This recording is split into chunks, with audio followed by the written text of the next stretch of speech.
dapat po munang alamin or matukoy ang pangunahing problema ng bansa upang mapagtuunan ng pansin at mabigyan ng solusyon. We should have specific goals, do research, and make a policy that is fair for everyone. Walang problema sa pulisiya. Iayos lang ang pagpapatupad. Bago patubas ang batas, pag-aralan muna gusto ng government. Two things, clarity and execution. Both, you need the communication and monitoring. As simple as that. Mandato ng Philippine Institute for Development Studies o PIDS na gumawa ng mga pag-aaral at pananaliksik ng mga pulisiya at programa ng pamahalaan at magbigay ng rekomendasyon sa mga mambabatas sa pagbabalangkas ng mga pulisiyang makakatulong sa ating bansa.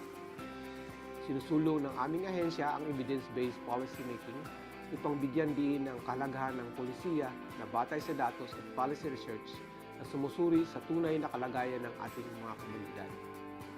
Napakahalaga ng policy research, lalo na sa mga panahong dumadaan sa krisis ang ating bansa. Kapag pulisiya ay pinag-aralan, susulong ang bayan.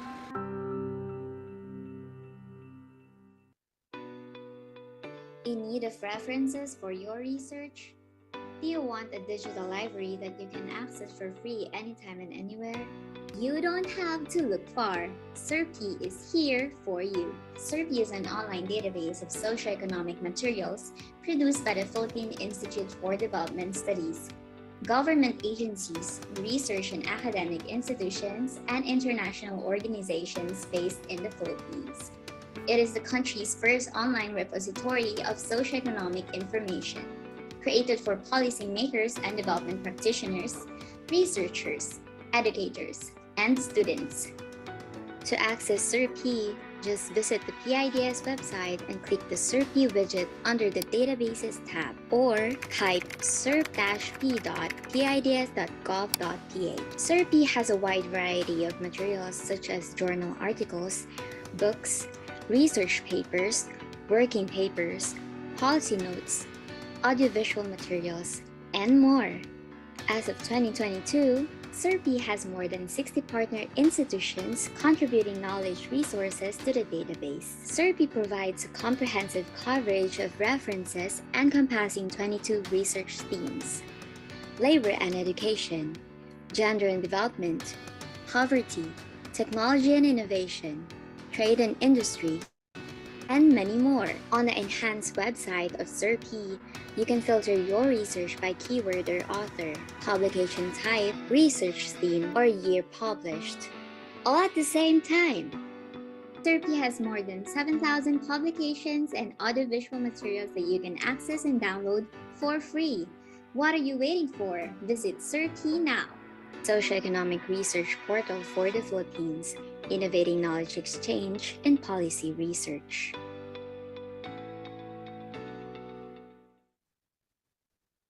So what is PIDS? For over 40 years, the Philippine Institute for Development Studies, or PIDS, has been the country's foremost socioeconomic think tank.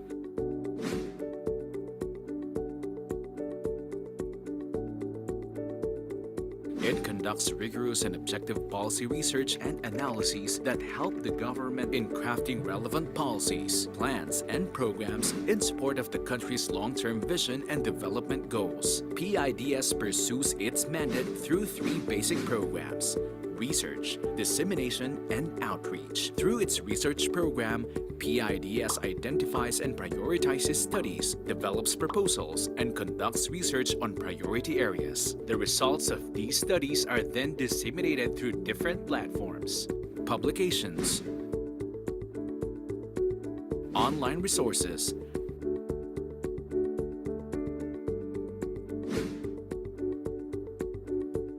PIDS Corner, seminars, and the Development Policy Research Month, or DPRM, held every September.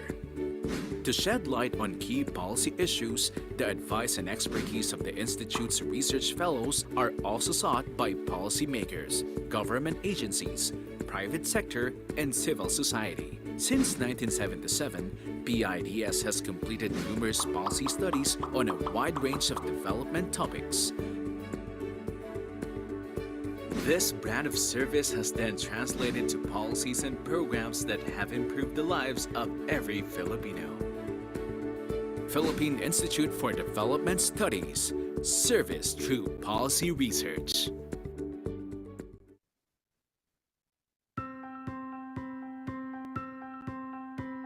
Dapat po munang alamin or matukoy ang pangunahing problema ng bansa upang mapagtuunan ng pansin at mabigyan ng solusyon. We should have specific goals, do research, and make a policy that is fair for everyone. Walang problema sa polisiya. Iayos lang ang pagpapatupad. Bago patubas ang batas, pag-aralan muna gusto ng government. Two things, clarity and execution. Both, you need the communication and monitoring. As simple as that. Mandato ng Philippine Institute for Development Studies o PIDS na gumawa ng mga pag-aaral at pananaliksik ng mga polisiya at programa ng pamalaan at magbigay ng rekomendasyon sa mga mambabatas sa pagbabalangkas ng mga polisiyang makakatulong sa ating bansa. Sinusulong ng aming ahensya ang evidence-based policy making upang bigyan din ng kahalagahan ng polisiya na batay sa datos at policy research na sumusuri sa tunay na kalagayan ng ating mga komunidad. Napakahalaga ng policy research, lalo na sa mga panahong dumadaan sa krisis ang ating bansa. Kapag pulisiya ay pinag-aralan, susulong ang bayan.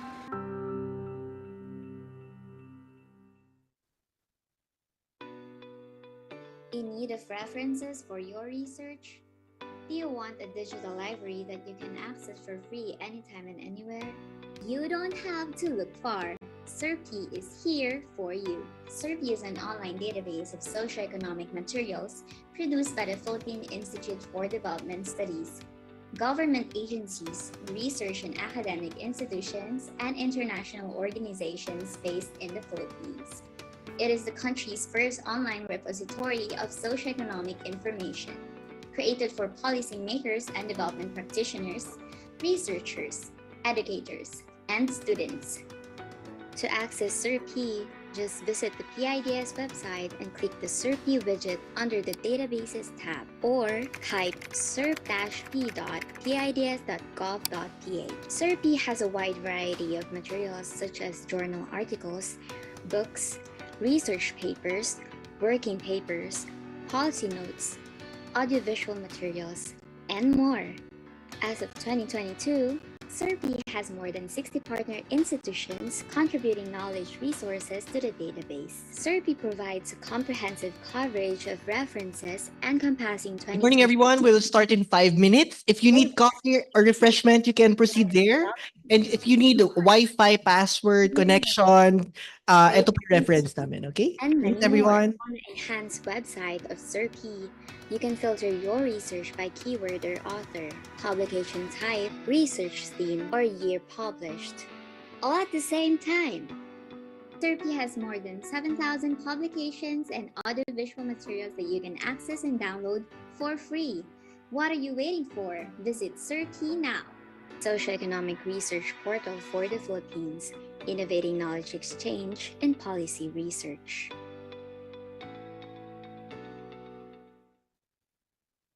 So what is PIDS? For over 40 years, the Philippine Institute for Development Studies, or PIDS, has been the country's foremost socioeconomic think tank.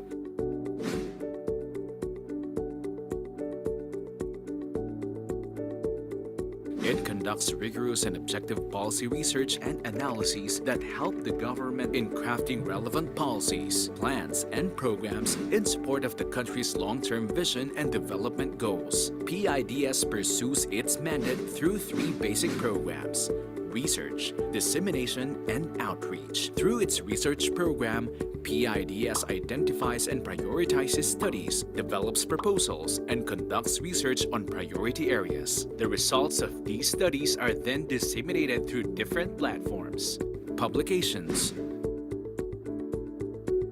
online resources,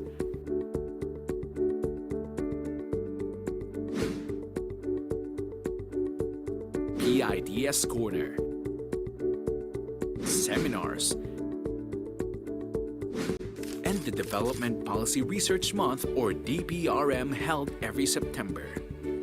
To shed light on key policy issues, the advice and expertise of the Institute's research fellows are also sought by policymakers, government agencies, private sector, and civil society. Since 1977, PIDS has completed numerous policy studies on a wide range of development topics. This brand of service has then translated to policies and programs that have improved the lives of every Filipino. Philippine Institute for Development Studies, service through policy research.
Good morning, everyone. Welcome to the Socioeconomic Research Portal for the Philippines Knowledge Sharing Seminar on Shaping the Future of Climate Change and Disaster Risk Management in the Philippines. I would like to acknowledge our on-site participants and our participants on Zoom and live on Facebook. I am Ezekiel Nicomedes, Senior Research Specialist and the SERP-P Coordinator, and I will be your host for today. In this forum, we'll explore the challenges of climate change and disaster management in the Philippines and discuss practical solutions. Our presenters will present on topics such as the impact of climate change, water resource management, and sustainable infrastructure. This forum was made possible with the help of the SERP-P network members, and SERP-P is the first country's online repository of socioeconomic studies. And currently, SERP-P network has more than 65 partner institutions from the government and academe and bonded by the shared passion for research, knowledge, and exchange. And for our next presenter, here's a fun fact. He is often called as the father of SERP-P, as he was the visionary project of this 20 years ago. And to provide an overview for today's seminar and share a message of support, please join me in welcoming the president of PIDS, Dr. Aniceto Orbeta Jr.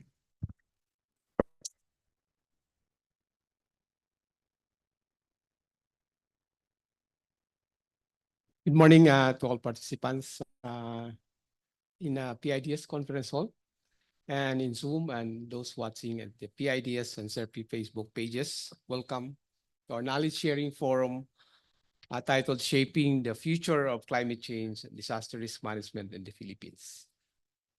Before we formally start, I would like to acknowledge the following STEAM officials present on site and online. Ateneo School of Government Professor Reginald Barrer. Morning, sir. Department of Health Emergency Management Bureau Director Bernadette Velasco. Department of the Interior and Local Government Academy Executive Director Thelma Besena. Public Private Partnership Center of Capacity Building, and Knowledge Management Service Director, Perusia Francisca Concordia. Department of Agriculture, Agriculture Credit Policy Council Monitoring and Evaluation Systems Management, OIC Deputy Executive Director Norman William Kraft. Bulacan State University, College of Law Dean Ninita Tuason, University of San Jose Office of Population Studies Foundation Director Nanit Mayol, Synergia Foundation Incorporated Executive Director Juan Carlo Medina, Climate Tracker Asia Incorporated Director Ludwig Piderigan, and Bangsamoro Research and Legal Framework Founder Nasif Adio. I would like also to greet various representatives from the government, academia, private sector, the civil society, and media virtually present today. This event, as mentioned, is presented by the Socioeconomic Research Portal for the Philippines, or SERP-P. SERP-P is the initiative of PIDS, which serves as the country's first online repository of socioeconomic knowledge, resources,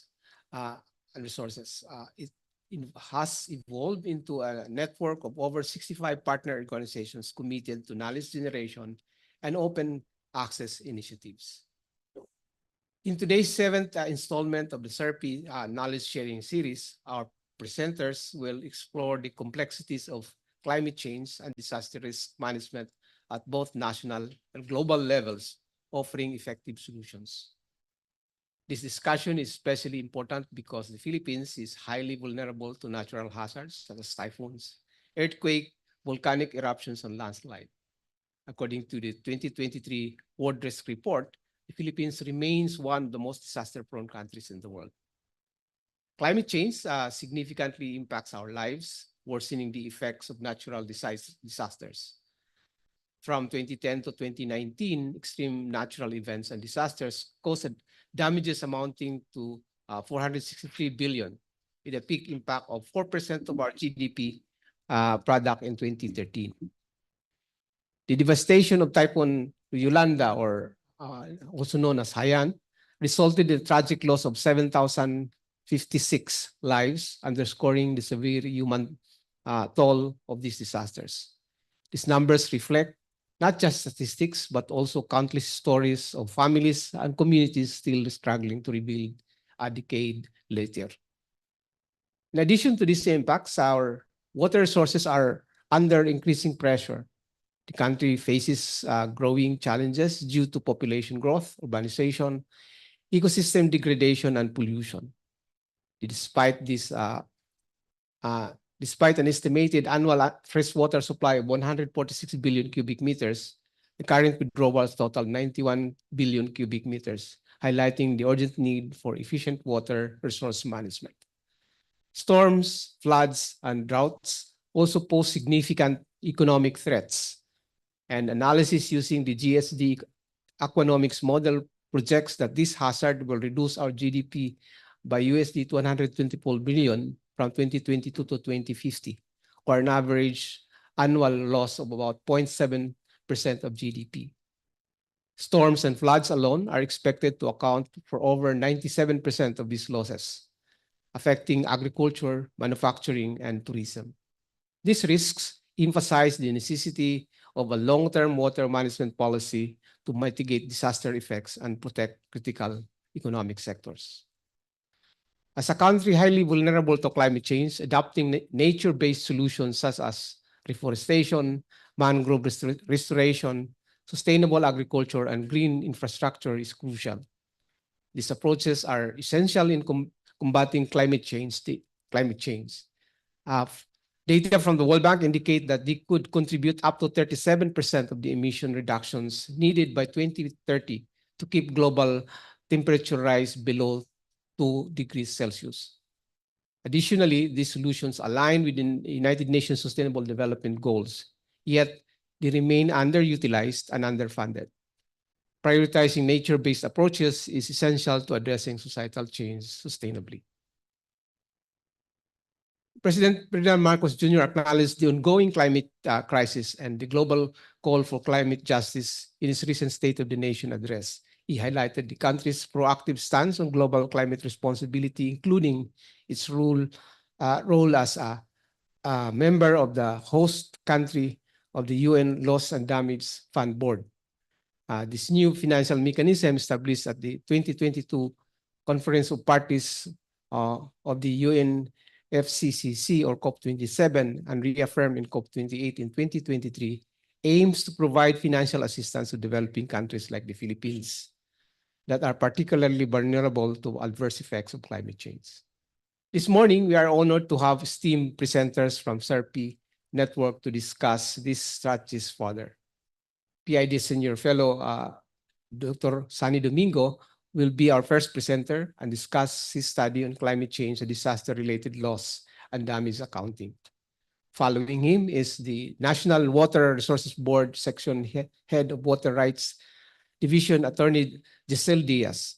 She will share policy recommendations within the framework of Water Code to reconcile beneficial use and water conservation.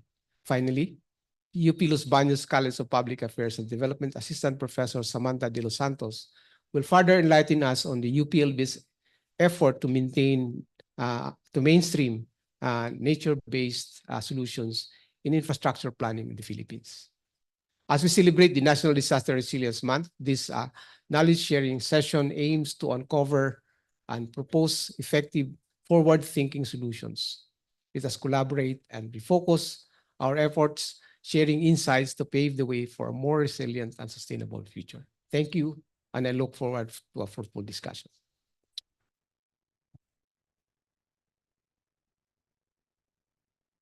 Thank you so much, Dr. Arbeta. And before we dive into the presentations, we would love to hear your thoughts on the status of disaster risk management and our readiness for climate change. Your answers will help us gauge our collective thoughts on these critical issues and set the stage for today's discussion. May I invite our on-site participants to scan the QR code, and for our participants on Zoom and on Facebook to click the link on the chat box and the comment section. So please answer this question. Do you think the Philippines is well prepared to handle the increased natural disasters caused by climate change? Again, I repeat the question. Do you think the Philippines is well prepared to handle the increased natural disasters caused by climate change? Can we see the results, team? Okay. While there, again, a reminder for our Zoom participants, please click the URL on the chat box, and for our Facebook participants in the comment section. So on-site participants, please scan the QR code. Okay, the results shows. Let's see. Okay. 4 said yes, and majority actually said no, and 5 not sure. So hanggang ngayon, tumataas pa rin sa atin ang nagsasabing no.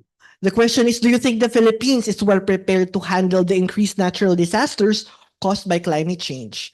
So let's discuss this further with our presenters and during the open forum.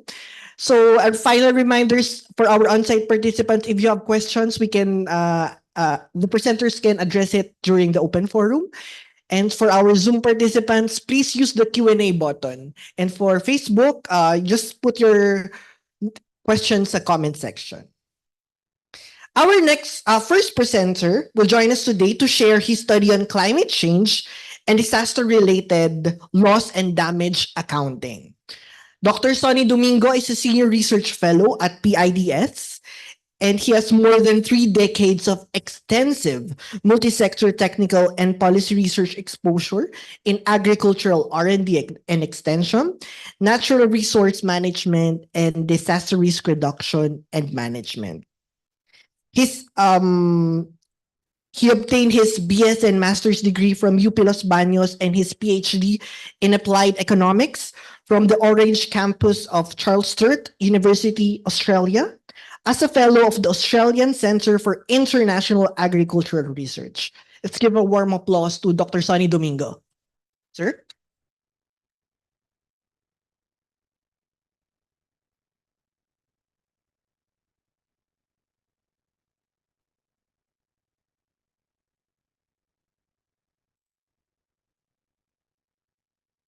Thank you, Zeki. Just waiting for a laptop. So we initially tabled this presentation in July because we were celebrating the Disaster Resilience Month. Unfortunately, our resilience was tested last week, so we had to postpone and reschedule today. So I guess there is basis for the earlier survey result. A lot of you guys are saying that we are not prepared, no, given the challenges that we are facing, climate and disaster risk-wise. So let's see. We have 3 presentations today, and probably you'll see evidences which may answer your questions. Okay? And your initial hypothesis, no, with regards to our preparedness. So we have titled the first presentation as follows: Availing the UN Loss and Damage Fund, L&D Accounting in the Philippines. So I guess if you listen to the last SONA by our president, no, he mentioned the Loss and Damage Fund. And actually 3 or 4 weeks ago, there was very active talk in media about us hosting the board of the Loss and Damage Fund, no, and us having a seat in the board. So I think this is very timely, very important for us to have that local discourse, no, so that we can eventually avail of this novel financing. So this work was and is being done with Ms. R.B. Joy Manihar and Ms. Rosel Guadalupe.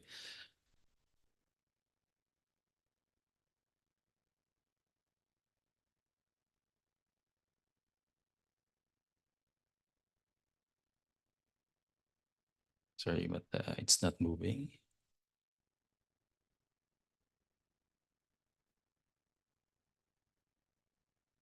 Okay. So the outline is as follows. No? I'm going to talk briefly about the background of this work, disaster impacts in the Philippines, accounting for economic versus non-economic, and short and long-term impacts, the need for appropriate loss and damage accounting, accounting methodologies, instruments, case studies that we looked at, issues and concerns, key insights from our work, and eventual recommendations that will hopefully guide us as we go forward. So this study looked into the particulars of the climate and disaster-related loss and damage accounting in the Philippines and recommended ways to better position and prepare the country to tap the newly established Loss and Damage Fund. So we examined methodologies, available tools and processes.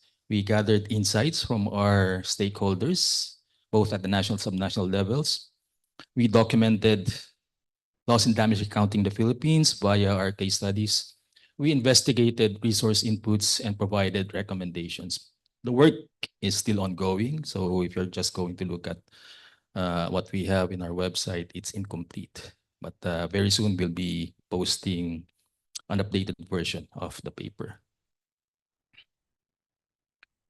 So what is loss and damage? When you talk about loss and damage, you talk about the adverse impacts or the unavoidable consequences from climate change. And in our case, we are also covering disaster-related damages and losses manifested by all those climate change-related events. Losses are permanent and supposedly irreversible. Damages can be addressed through reparation and restoration. The loss and damage is often framed in the context of climate justice.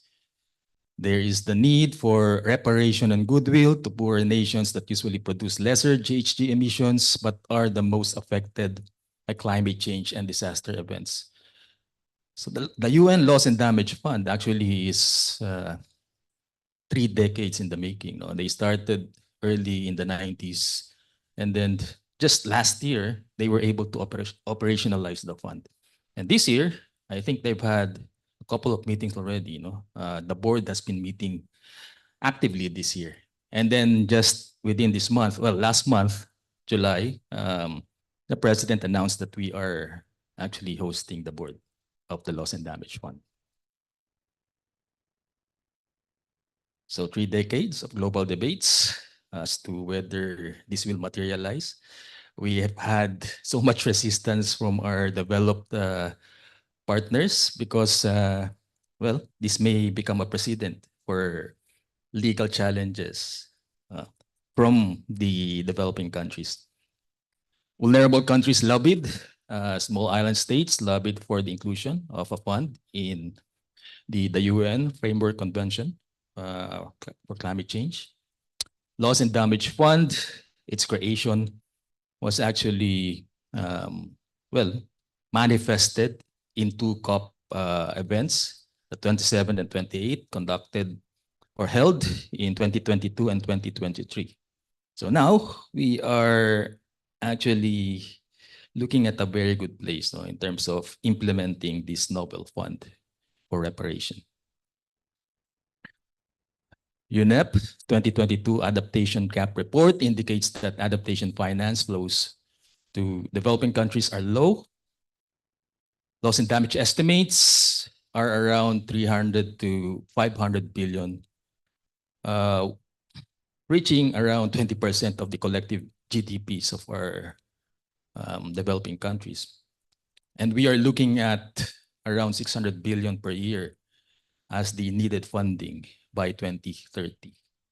So what we have right now in terms of the supposed contribution coming from our developed partners is actually very low. Given what we are experiencing right now damage-wise and what we are looking at several years from now. So COP28, late last year, ended with the progressive promise to complete the establishment of the fund, sustain and administer country contributions, and continue to work toward fossil fuel reduction and disaster risk reduction management. So again, just to repeat, our president enthusiastically reported our seat at the board and our hosting of the board. The initial commitments that we have right now is around $790 million, which is far from the estimated 580 billion needed to address loss and damages in developing countries. So just a brief capture of the timeline in terms of the evolution and the decision-making process for the Loss and Damage Fund. So I mentioned 1990s debate started, but concrete steps you have here 2007, 2010, 2013, up to 2022 and 2023. And now the board is actively discussing ways forward. So why are we talking about this every year? Well, just last week, we experienced the dire effects of natural induced calamity.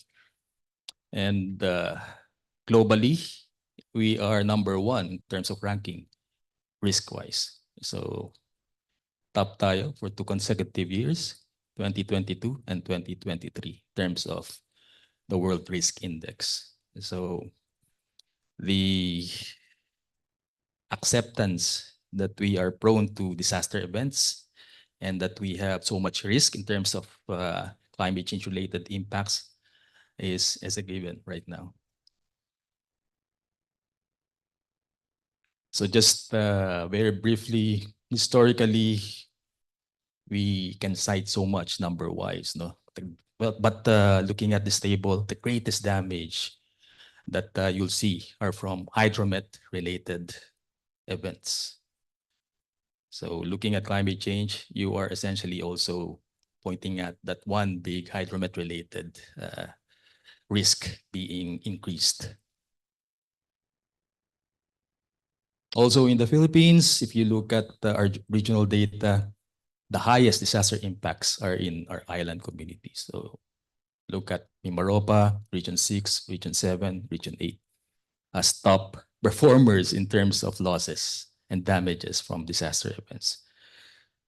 So we actually really need not only to tap that global platform for disaster risk management and management of the impacts of climate change.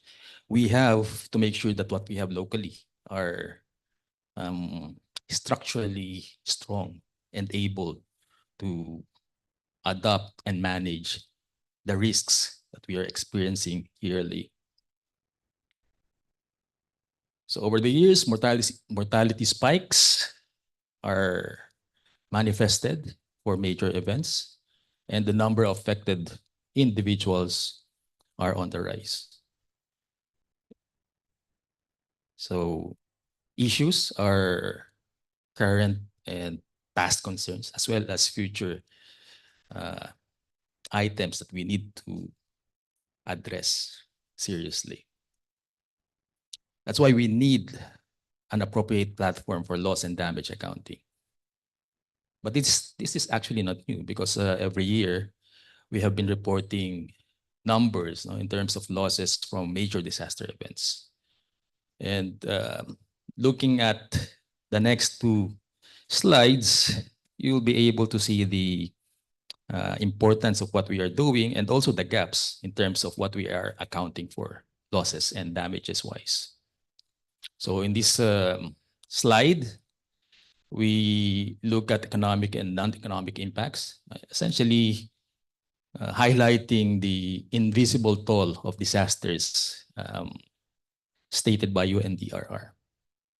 So in the case of the Philippines, we have to look at national and subnational levels, sectoral accounting, as well as accounting for what's being experienced by interest groups, special interest groups.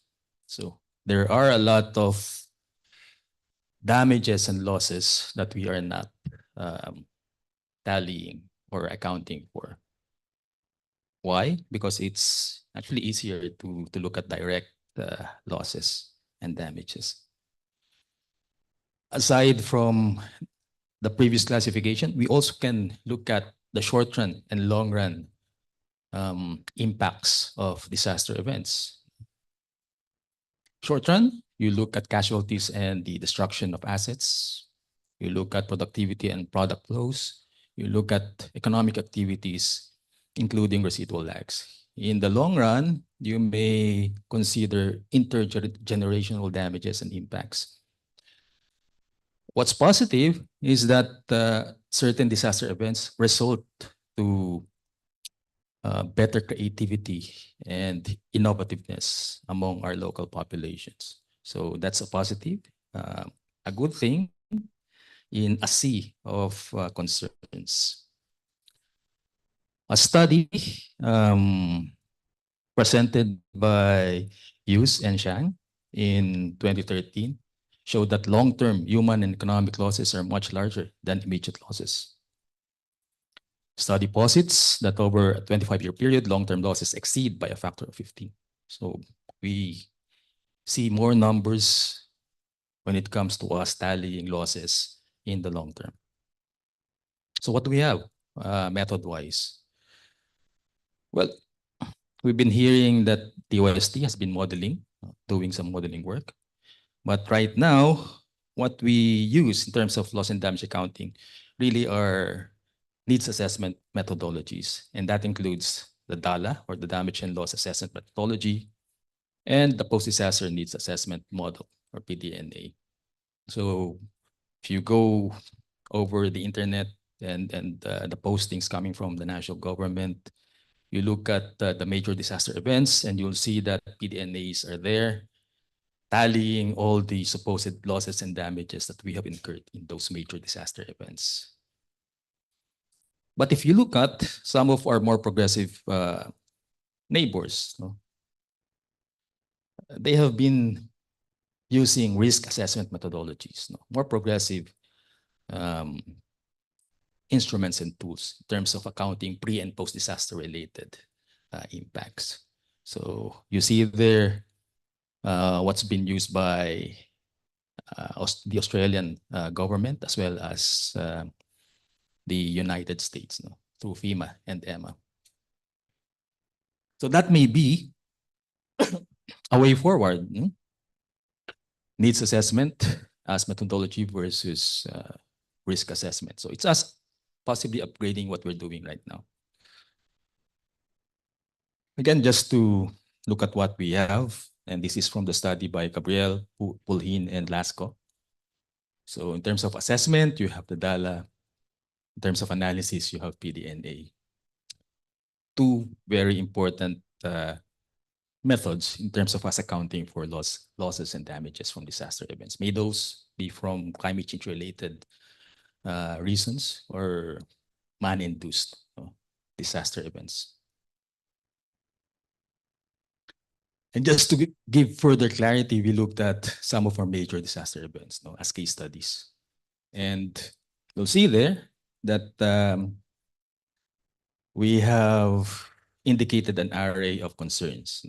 From all those major disaster events, we have been seeing recurring bureaucratic inefficiencies. We have been seeing delayed releases of assessments and funding. We have been seeing as well the need to train and retrain personnel at the national, subnational levels, delayed production of our rehabilitation plans, issues on administrative matter, including procurement, land and shelter, beneficiary selection and support, and lastly, poor fiscal and resource management. It's sad because if you look more than a decade ago, we've had Yolanda, but after Yolanda, you still see the same mistakes being done over and over. Same entry points for intervention and augmentation being manifested over and over. So if look at what has transpired in Marawi, what has happened after Odette, and probably after the most recent disaster event, Karina's onslaught, you'll see the same bureaucratic inefficiencies. I'll go over the remaining slides very quickly because we are limited in terms of time. Financial instruments as enumerated by Thomas. You have microgrants, disaster relief, contingency funds, micro savings, contingent credit loans, microcredits. Those are no risk transfer instruments. And you have, of course, your insurance, your bonds as risk transfer instruments. In the Philippines, we have an array of funding sources from the annual general appropriations, regular agency budgets, the NREMF, programmed appropriations and earmarked funds, supplemental appropriations,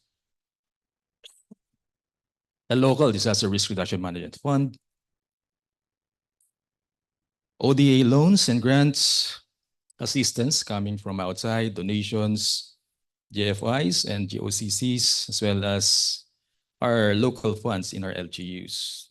So we have a lot in terms of possible sources of funding, but still we see evidences of inefficiencies, not only in terms of us looking at national government agencies, but also us looking at local governments in terms of how they use the available resources subnationally. So a lot of those funds are anchored on legislations. And if you look at this slide, we have pretty much a very stable amount being allocated for the National Disaster Risk Reduction Management Fund.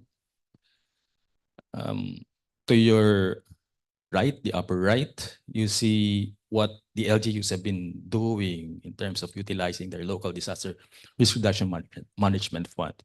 And they have been performing suboptimally because utilization rate is averaging less than 50%. So very suboptimal in terms of utilization. And you see there grants and loans available also for climate and disaster related funding. So we have more loans compared to grants, and we have a lot of funding for climate change adaptation and mitigation. So in terms of challenges, we've looked at institution methods, capacity, processes, responses, M&E. We've adopted the approach and some of the results coming from the work by Gabriel, Pulhin, and Lasco. So in terms of our KIIs as well, we've seen institutional processes, methodologies, capacity, related weaknesses.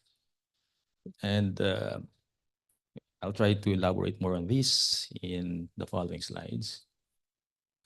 So we are also able to compare what is the situation globally and what's out there locally, or domestically in terms of issues and possible ways forward. So key insights. First one, the most current loss and damage accounting methodologies, both at the international and domestic levels, monitored and reported economic short-term direct impacts. So we have a lot of room for improvement, covering non-economic, long-term related impacts. There is a need to have appropriate accounting for non-monetary and long-run impacts of disasters. Among those that need to be considered are loss of culture and health burdens, disruptions on productivity and productivity flows, ecological integrity costs, and intergenerational and other long-term damages. Challenges to loss and damage accounting in the Philippines are rooted across multiple concerns, including institutional platform and capacity, method application, process inefficiency, monitoring and evaluation lapses, and poor and inadequate responses. Second to the last slide, in terms of recommendation, we classified our ways forward as follows: in terms of national and subnational bureaucracy, in terms of method and tool acquisition for loss and damage accounting, human capital investment and resource mobilization, fiscal management and loss and damage financing mechanism, monitoring and evaluation, and knowledge management and global cooperation and support. In terms of the bureaucracy, we have to strengthen national and subnational institutions and platforms. We have to promote ownership of plans and actions within our institutions. We have to institutionalize L&D accounting so that we are not very selective in terms of coming up with estimates number-wise. We have to promote complementation with the private sector and our partners, CSOs. In terms of methods and instruments, improve accuracy and extent of assessment, transdisciplinary approach, enhance method and tool acquisition and stakeholder retraining, and adapt to the dynamic, evolving methodologies that are out there. So mentioned earlier, needs assessment versus us upgrading to certain aspects of risk assessment.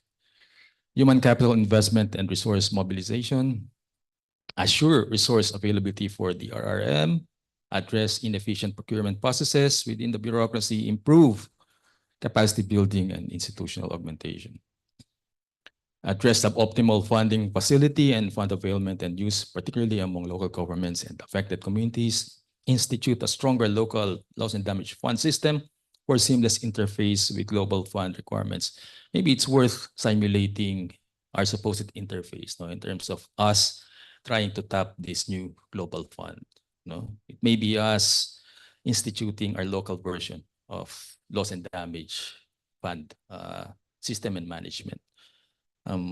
We have already a local system, but probably we need an augmented one.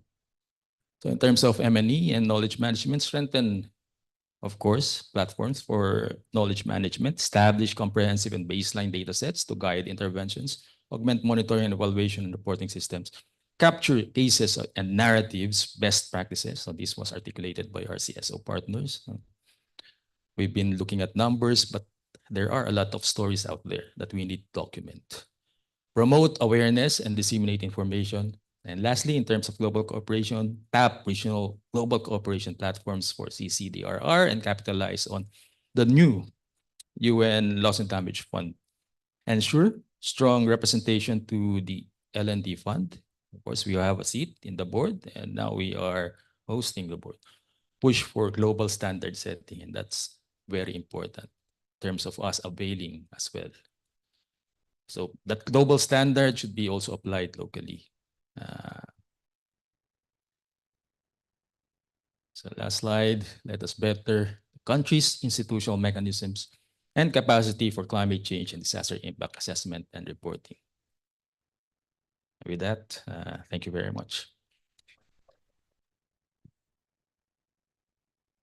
Maraming salamat, Dr. Sonny Domingo. So, for our on-site participants, if you have questions, we will pwede natin siyang i-discuss during our open forum. And for our Zoom participants, if you have questions, please utilize the Q&A button. So just state your name and your affiliation. And for our Facebook participants, same with our Zoom participant, just state the question and your name and your affiliation. So let's move to our next presenter. She is the current head of the litigation and adjunctification of water rights division of the National Water Resources Board, and she previously held a similar position at NWRB. She was a technical executive assistant to the commissioner and the Philippine Competition Commission executive director at PCC. She also spearheaded special projects such as drafting the rule on administrative search and inspection under the Philippine Competition Act, or RASI. She obtained her Juris Doctor degree and her Bachelor of Science in Materials Engineering from the University of the Philippines. Let us welcome Attorney Giselle Diaz.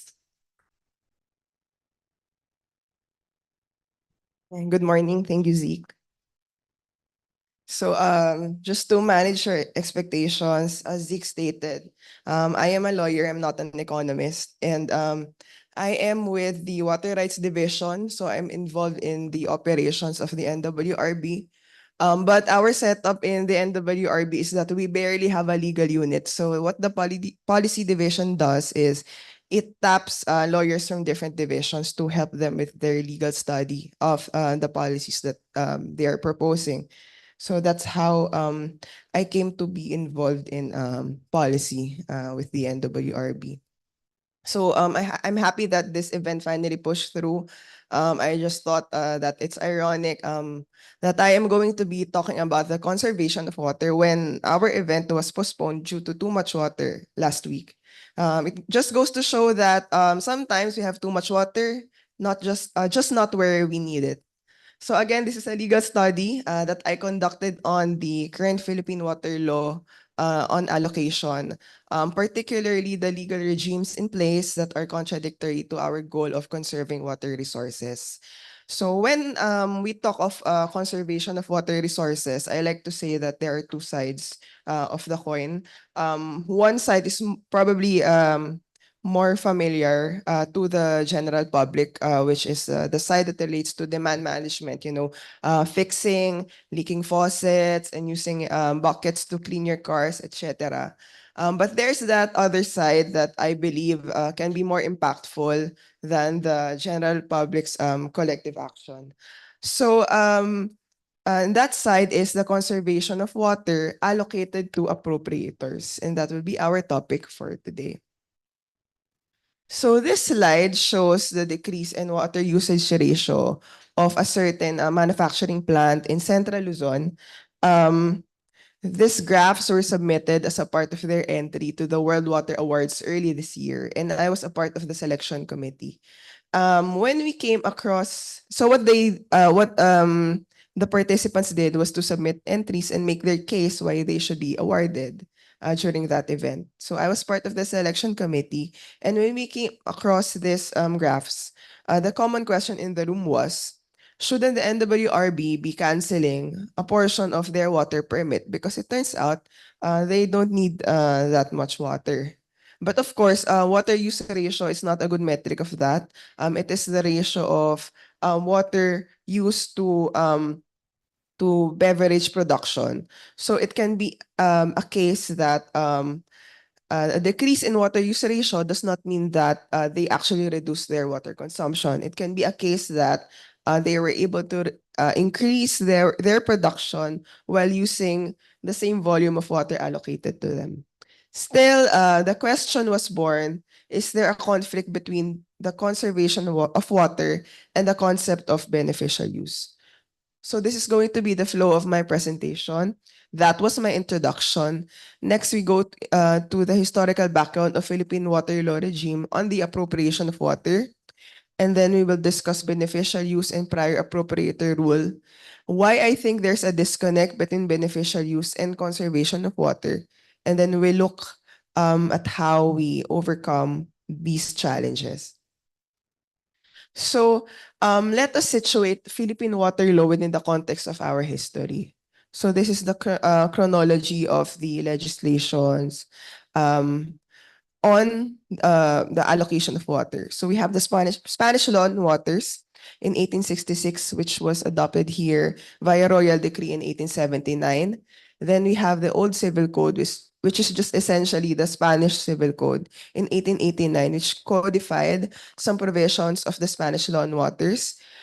During the American period, we have the Philippine Organic Act, and then the Irrigation Act in Act number 2152 in 1912. Then we have the new Civil Code in 1950. And then the law that created the National Water Resources Council, PD 424 in 1974. And finally, what we have today is the Water Code enacted in 1976. So what I did was to divide this chronology to three distinct periods. We have the period of riparian rights, and then the introduction of beneficial use and priority of appropriation. And finally, what we have now is still beneficial use, priority of appropriation, and state ownership of all waters. So for the first period, the period of riparian rights and acquisitive prescription, our sources of law were the Spanish law on waters and the old civil code. So on the appropriation of waters, the general rule then was waters will follow the condition of the land upon which they flow. So waters that flow upon private land are considered private waters. And as soon as they leave private land, they will be public waters. So what the Spanish law on waters and the old civil code had were different provisions for different bodies of water, but essentially they follow the same general rule. So general rule, and then the riparian landowners, which are the owners of the land adjacent to bodies of water, they are entitled to the natural flow of water running through or along their land. So same with lakes and ponds, follows the general rule. For groundwater, so it also follows the general rule. So owners of private estates have the right of absolute dominion over waters found underneath their estates, while subterranean waters under public land are public waters. And then rainwater follows the same rule. Spring water also follows the same rule. Meanwhile, this old regime also has a provision on prescription. So back then, rights to public waters may be acquired by a prescription of 20 years. Next, during the American era, the Organic Act introduced the concept of beneficial use of water to the country, in stating that it shall be the basis, measure, and limit of all the rights to water in the islands. It also introduced the concept of priority of possession of rights to the use of water. Act number 926, which authorized the president to convey public land and other public property. So back then, water was considered real property. So it also embodied therein also were the concepts of beneficial use and priority of possession. The same with Act number 2152, which was the first law that provided the first unified system of appropriation of public waters. So beneficial use was also the limit in which public waters may be appropriated. And also it provides for priority of appropriation, which gives better rights between two or more persons using public waters.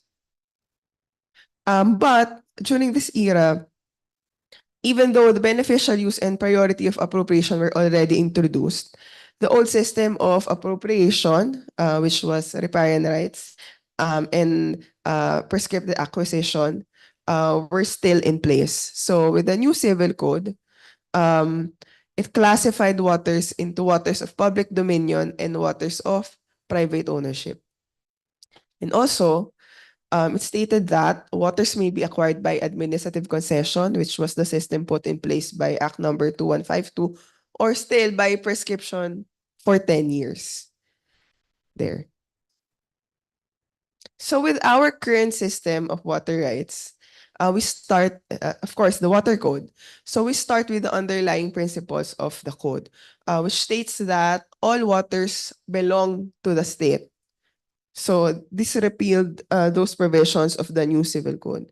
So again, also, all waters that belong to the state cannot be the subject of acquisitive prescription, and the state may allow the use and development of the waters only by administrative concession as provided under the code.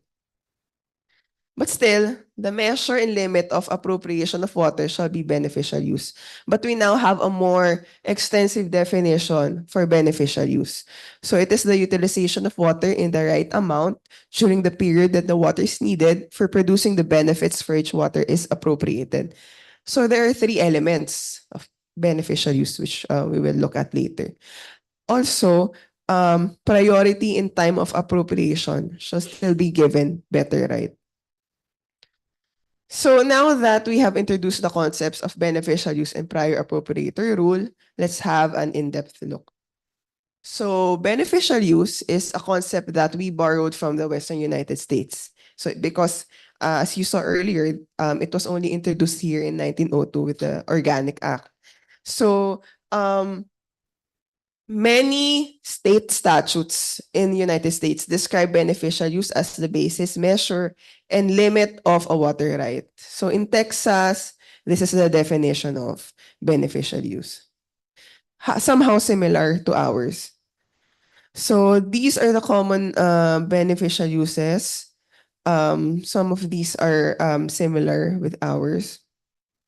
So beneficial use was put in place due to the fear of monopolization by big trusts of the water resources. So since water supply is a natural monopoly, beneficial use was put in place as the limit to the right to appropriate water resources. So as I said earlier, there are three, in this jurisdiction, our definition of beneficial use has three elements: right amount, proper period. So this is mostly applicable for irrigation because sometimes we have water permits in which we state the amount that they may extract during rainy season and the amount that they may extract during the dry season. And then the purpose for which water is appropriated. And then prior appropriator rule, the prior appropriator rule grants rights over surface and groundwater in order of seniority. So the first person to divert water away from its natural source and apply it to some beneficial use acquires a priority of right to the water over all other right holders. So if the beneficial use was a consequence of the fear of big trusts, a prior appropriator rule was a consequence of the gold rush of the mid-1800s. And it was adopted from mining traditions wherein miners would post notice of the water they intend to use in the course of their operations, including the amount and including the date when they first appropriated the water. So this practice was recognized by US courts and then codified into some state statutes. Yes, so there. Basically, earlier in time of appropriation, priority and right. So for all the states west of the Mississippi River, basically, they follow the prior appropriator rule and beneficial use. And the states to the west follow riparian rights. So, so basically, we have those rules in place in the entire country. not because of climate or geology, topography, or even the hydrological features of our country, but because of a gold rush almost 2 centuries ago in a country that is 11,500 kilometers away. And even within the Philippines itself, so here are the water resource regions. We have 12. They were identified based on geology and hydrological boundaries for easier management and planning. So even within these water resource regions, the conditions are not uniform. So for climate alone, as an example, they were able to identify 4 different types of climate across the water resource regions. So another common feature of beneficial use and prior appropriator rule across all state statutes, including our own water code, is the presence of forfeiture statutes. So forfeiture statutes provide the grounds for the cancellation of allocated water, either in whole or in part, usually on the basis of non-use. So this is our forfeiture statute. And another one, which is Article 29. So it states that water permits may be revoked after due notice and hearing on grounds of non-use. So, let me go back. So according to this provision, water permits shall continue to be valid as long as water is beneficially used. And when is water not beneficially used? When one or more of the 3 elements of beneficial use are absent. So for example, when water is not used in the right amount, when water is used for a different purpose than that what was stated in the water permit, or when a period is prescribed when water is not used in the proper period. So when one or more of these are absent, the water permit may be canceled either in whole or in part, as the case may be. There. So our IRR provides a period of 3 consecutive years of non-use in order before the forfeiture statutes kick in. This is actually relatively short compared to the United States. Typically, they allow a period of 10 to 20 years of non-use. So forfeiture statutes are the state's safeguards against water speculation brought about by the fear of big trusts controlling this valuable resource. It encourages maximum usage of water under the use it or lose it principle. These concepts originated in a period when maximizing the short-term benefits of natural resources were encouraged. The state then wanted to give rights to individuals who would use the water. Water rights, or even just portions thereof that are not put to use, are subject to cancellation, and then they may be recovered by the state for reallocation to new users. So these 3 defining features of our modern water rights system, so beneficial use, prior appropriator, and forfeiture statutes, they were put in place to address fears that were brought from the past. However, don't get me wrong, of course, water speculation may still be a current threat. However, these 3 defining features of the modern water rights systems may not be adequate and may actually serve as legal challenges to the conservation of water resources. So here are the major river basins of the country. Just to show you, we have 18. Cagayan River Basin is the largest. So the concepts of beneficial use, prior appropriator rule, and forfeiture statutes actually disincentivize the conservation of water by appropriators. Number 1, because beneficial use necessitates the use of the entire allocation, lest the allocation be forfeited in whole or in part and be returned to the state.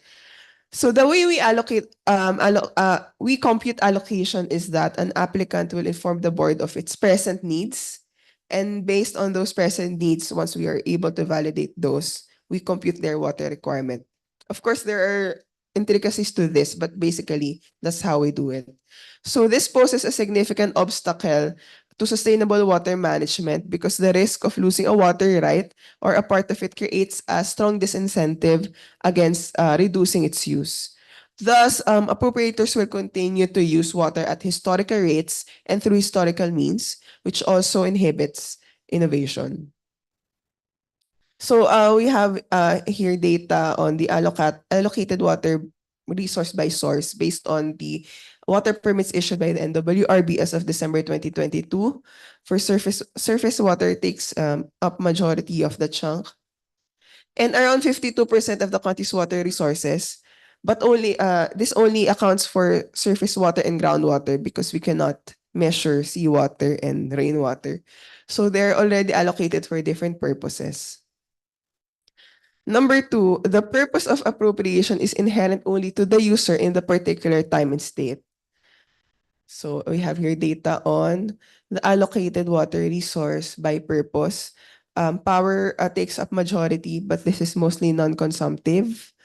And then irrigation takes up more than a quarter. So long as the elements of volume, purpose, and period are present, there is beneficial use.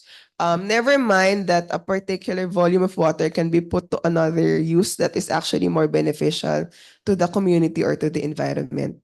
So it is also inherent to the user in the particular time and state. So remember what I mentioned earlier, that we compute water allocation based on the present needs of the applicant at the time of the application. So although a water permit may be amended, it is not guaranteed that the change may be reflected in time to respond to the current and future needs of the appropriator.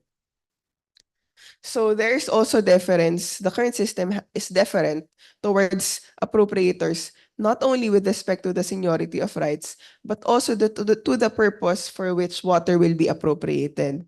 So users dictate what purpose a water source will be developed for, and such purpose may not necessarily address present and future needs.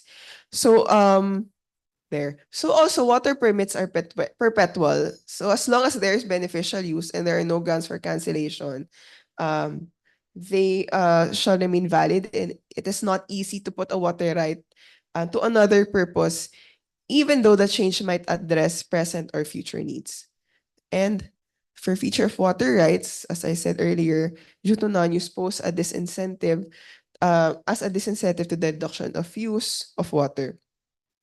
Lastly, our definition of appropriation under the Water Code. So this is a definition of appropriation. It requires some type of diversion or use. Hence, water conserved, which is essentially unused water, will not fall under the definition of appropriation. So here we have fundamental concepts of law that contradict the conservation of water. So if the trajectory we want is to be able to do more with less, the law should support that effort and not directly oppose it, especially in the light of the projected decline of per capita water availability. How do we traverse this conflict? So is there a need to do away with beneficial use and the prior appropriator rule and the forfeiture statutes? So before that, let us look at what we can do on the regulatory side and within our current legal framework to encourage the conservation of water. So we can require applicants of water permits to put in place a water conservation and efficiency plan as a condition in their conditional water permit before it ripens into a permanent water permit. So this is the flow chart for the water permit application process. In the middle of it, before we issue a permanent water permit, we first issue a conditional water permit.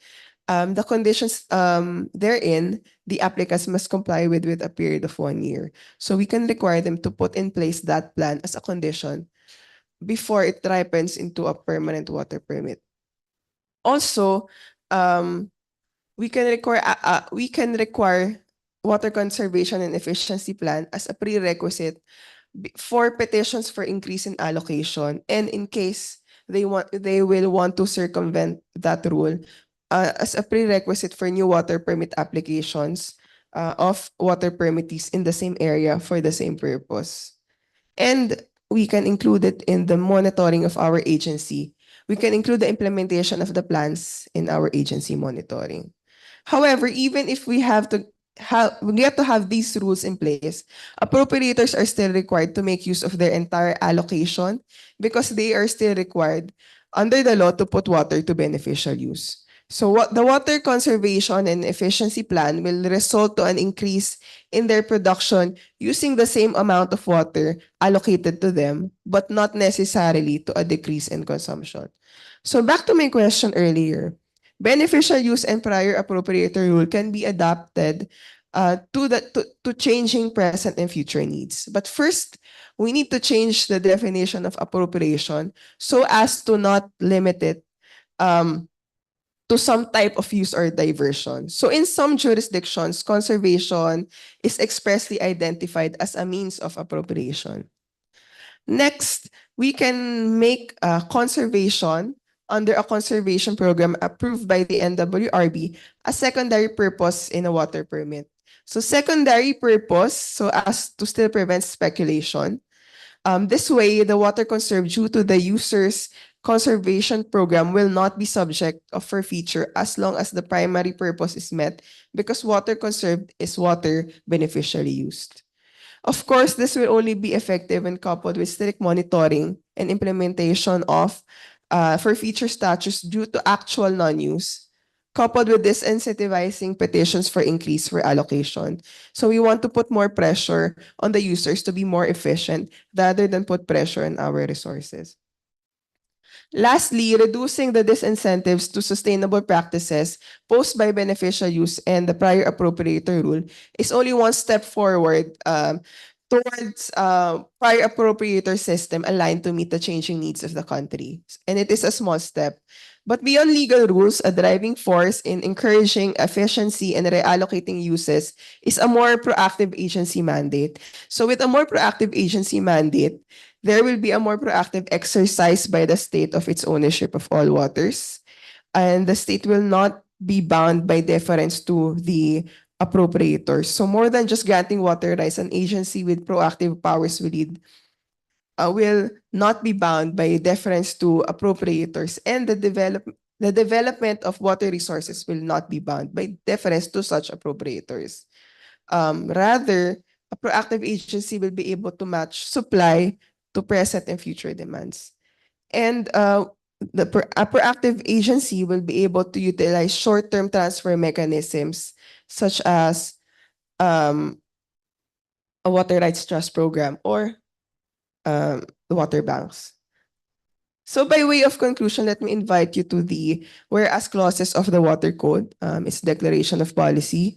So it stated that the existing legislations then were inadequate to cope with the increased scarcity of water and changing patterns of water use, and that there was a need for a water code that is sufficiently flexible to adequately meet future demands, and that it is necessary for the government to intervene actively in improving the management of water resources. So as you can see, it has always been the intent to have a dynamic water allocation framework that is able to respond to changing needs. So the challenge now for policymakers is to be able to timely adapt to the dynamic needs of the country.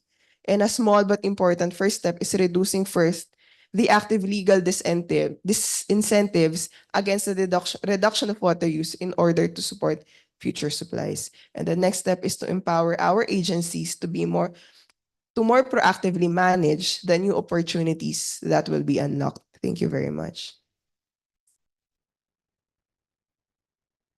Maraming salamat, Attorney Diaz, for that presentation. And now let's move to our third and last presenter for this morning. She completed her Master's of Arts in Sociology at University of the Philippines, Los Baños, and is currently an assistant professor at the College of Public Affairs and Development. She teaches courses on agrarian and urban development studies, advanced social psychology, and qualitative data analysis. Jerry's research interest is in climate change adaptation and mitigation. She has worked on research projects on climate change impacts in agricultural communities in the Bicol region and Central Luzon, and lakeshore communities in major lakes of Luzon. Let us give a warm welcome live online to Assistant Professor Samantha Geraldine de los Santos, or Ma'am Jerry. Jerry, please. Hello, good morning, everyone. And my sincerest apologies for not being able to join you live at the PIDS office or conference hall this morning, as I am currently doing another research that is related to what I will present this morning. As Before I present our study, I would just like to pose a question for everyone. No, how is it possible that in the context of addressing climate change and disaster risk management, how can we actually amass the power of nature and work with it? Most of the time, what we see when we look at nature is there can be hazards that we can encounter, right? One of the natural hazards that we encounter in the Philippines is typhoon. An impact of it is flooding, just like what we experienced last week. And that's the reason why we had to move our presentations today, because we had flooding in Metro Manila last week due to a typhoon. So given all of that, how can we now look at nature and make use of it when it comes to addressing the societal challenges that we have at present? And that is what I'm going to share to you this morning, our work with World Wildlife Fund for Nature Philippines on Sustainable Infrastructure Program in Asia. So as I start, let me just share my screen with you so that you can see my presentation. All right, so I was taken in together with my project team to this project to actually implement this consultancy on incorporating green strategies towards sustainable infrastructure planning and development, mainstreaming nature-based solutions and spatial planning for a resilient Butuan city. This project is actually supported or funded by the German government and the International Climate Initiative. This project is an initiative, the program itself, SERP-P, and what we are doing as technical consultants is an initiative into mainstream nature-based solutions in infrastructure planning across the Philippines, using the case of Butuan City to demonstrate its feasibility of how we can incorporate nature-based solutions towards a sustainable infrastructure development. All right. So in line with infrastructure, we all know that infrastructure development is important, right? We need roads, we actually need communication, we need power lines, we need water, we need all of that. We need these infrastructures to support our work, to support our living, all right? However, whenever we develop infrastructures, particularly the hard ones, it often leads to alteration of natural habitats and socio-ecological production landscapes and seascapes. It leads to habitat fragmentation and biodiversity loss, and it exposes agricultural crops to pests and diseases. However, given all these negative impacts of infrastructure development, we cannot actually do away with it. We need it. Why? Because it is essential to our economic development. It facilitates the flow of goods and services in our economy. For example, the reason why we are receiving the packages or parcel from the shopping apps that we use, it's because we have good expressways, we have roads that will lead these goods to be delivered right at our doorsteps, right? So it impacts logistics. It even facilitates the mobility of human capital. Our children, me in particular, I was able to study in UPLB because there is a good road leading towards the university, and so we have transportation that I can use to attend my classes in the university. And similarly for every one of us, infrastructures, we need that so that we can do our work, we can go to work, we can do the things that we do every day, right? And for businesses, it eventually leads to large positive effects on the return to private investments. That is why foreign direct investments will come in if we have proper infrastructures in place as well. So in the end, we need it for the improvement of overall economic efficiency. That is why it is a top policy choice to develop the economic conditions in many countries. It is the reason why the Philippine government has invested in the Build program and Build Better More programs. And actually, we have, through the laws that we have in our country, the Climate Change Act of 2009 and Disaster Risk Reduction Management Act of 2010, we have also mindfully mainstreamed climate change adaptation and disaster risk reduction in infrastructure development. However, we have to take note, as I've said earlier, that infrastructure development has an impact on our ecology, on our ecosystems, on the biodiversity. When we remove a tree, it can significantly impact the life that depends on it. If there are communities that depend on fruit trees and you removed it to construct roads, they will immediately lose a source of food. Birds and insects will also lose their source of food or shelter, perhaps. All right, so there's an impact whenever we remove just one tree. And what more if we remove several other species just so we can put in the infrastructures that we need? And in addition, on top of that, infrastructure development has been known to be carbon intensive. We know that we had to use trucks and fuels to ensure that or to implement construction of infrastructure over the country. So how do nature-based solutions come in? Nature-based solutions, when we tap to the power of nature, to its ability, could be the strategy to address challenges in achieving sustainable development. Here you can see 6 sustainable development goals that nature-based solutions can achieve. And if all of this can be achieved, can be solved through NBS, we can later on realize that we can have more sustainable cities and communities where we have what we need, where we have what we can eat, and we can experience a cooler environment because of the impacts of nature.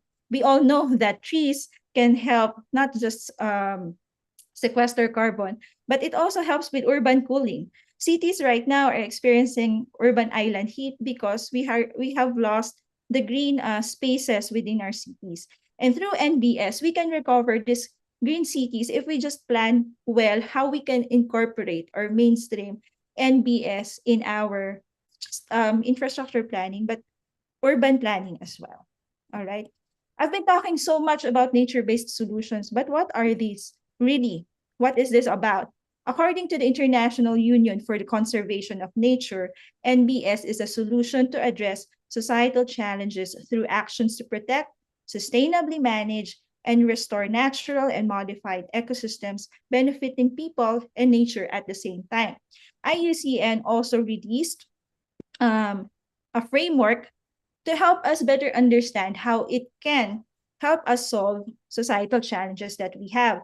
And in connection to the topic that we have today, or the theme that we have today for this webinar, among the societal challenges that NBS can address is actually number 1, climate change mitigation and adaptation, and disaster risk reduction. And if we just realize how nature works, it can also help us solve economic and social development because we can have livelihoods connected to nature, such as ecotourism.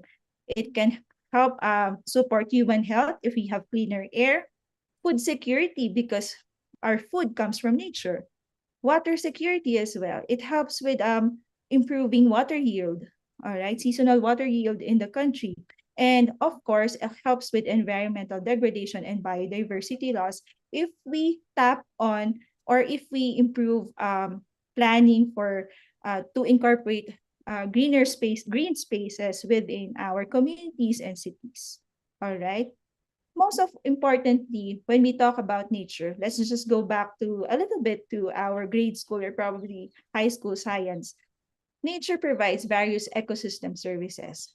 For all we know, as I've been repeating for the past few minutes, we're getting food or provisioning services from nature. We get the air we breathe from nature. It helps us regulate temperature. We also get our cultural identity from nature, in particular, those who are from the indigenous communities. Their identity is connected with nature. We also get recreational and educational benefits from it. And nature also provides supporting ecosystem services to help all these the other three ecosystem services to function well, such as nutrient cycle, water cycle, habitat provision for biodiversity. So just a quick recap of your high school or probably elementary science right there. This is how important ecosystem services is. And while there are 4 major categories that has been released by the Millennium Ecosystem Assessment back in 2005, we are realizing right now that there are a lot more benefits from nature. If we're just gonna look at this 4 major categories, there are still subcategories under it that we can get from nature as well as from the sea. There are also provisioning, cultural, supporting, and maintaining ecosystem services that we can get from the sea. So much for that I've been discussing on nature-based solutions and how we can probably get ideas on how we can incorporate this on infrastructure planning. What did our project do in connection to this? So the objective actually of our project is to mainstream nature-based solutions in infrastructure planning with the case point of Butuan City. You might want to ask why Butuan City. It's because there has been a previous engagement with of WWF regarding renewable energy, and so to sustain their collaboration with the local government of Butuan City, we came in as consultants for NBS. And our expected outputs actually for this project that hopefully will be able to roll out after this project. We're now on the last 2 months of our, actually last month of our project duration, is to hopefully later on, we'll be able to roll out the training manual and guidelines on mainstreaming NBS to help decision makers in determining appropriate NBS for linear infrastructure planning that can maintain or even enhance biodiversity and ecosystem services. And also, we are going to develop a model to mainstream nature-based solutions using remote sensing and GIS for sustainable and strategic linear infrastructure in Butuan City, as well as to be used as a decision support, once again, for the decision makers. How this model is to help them realize areas where they can prioritize these NBS projects. All right.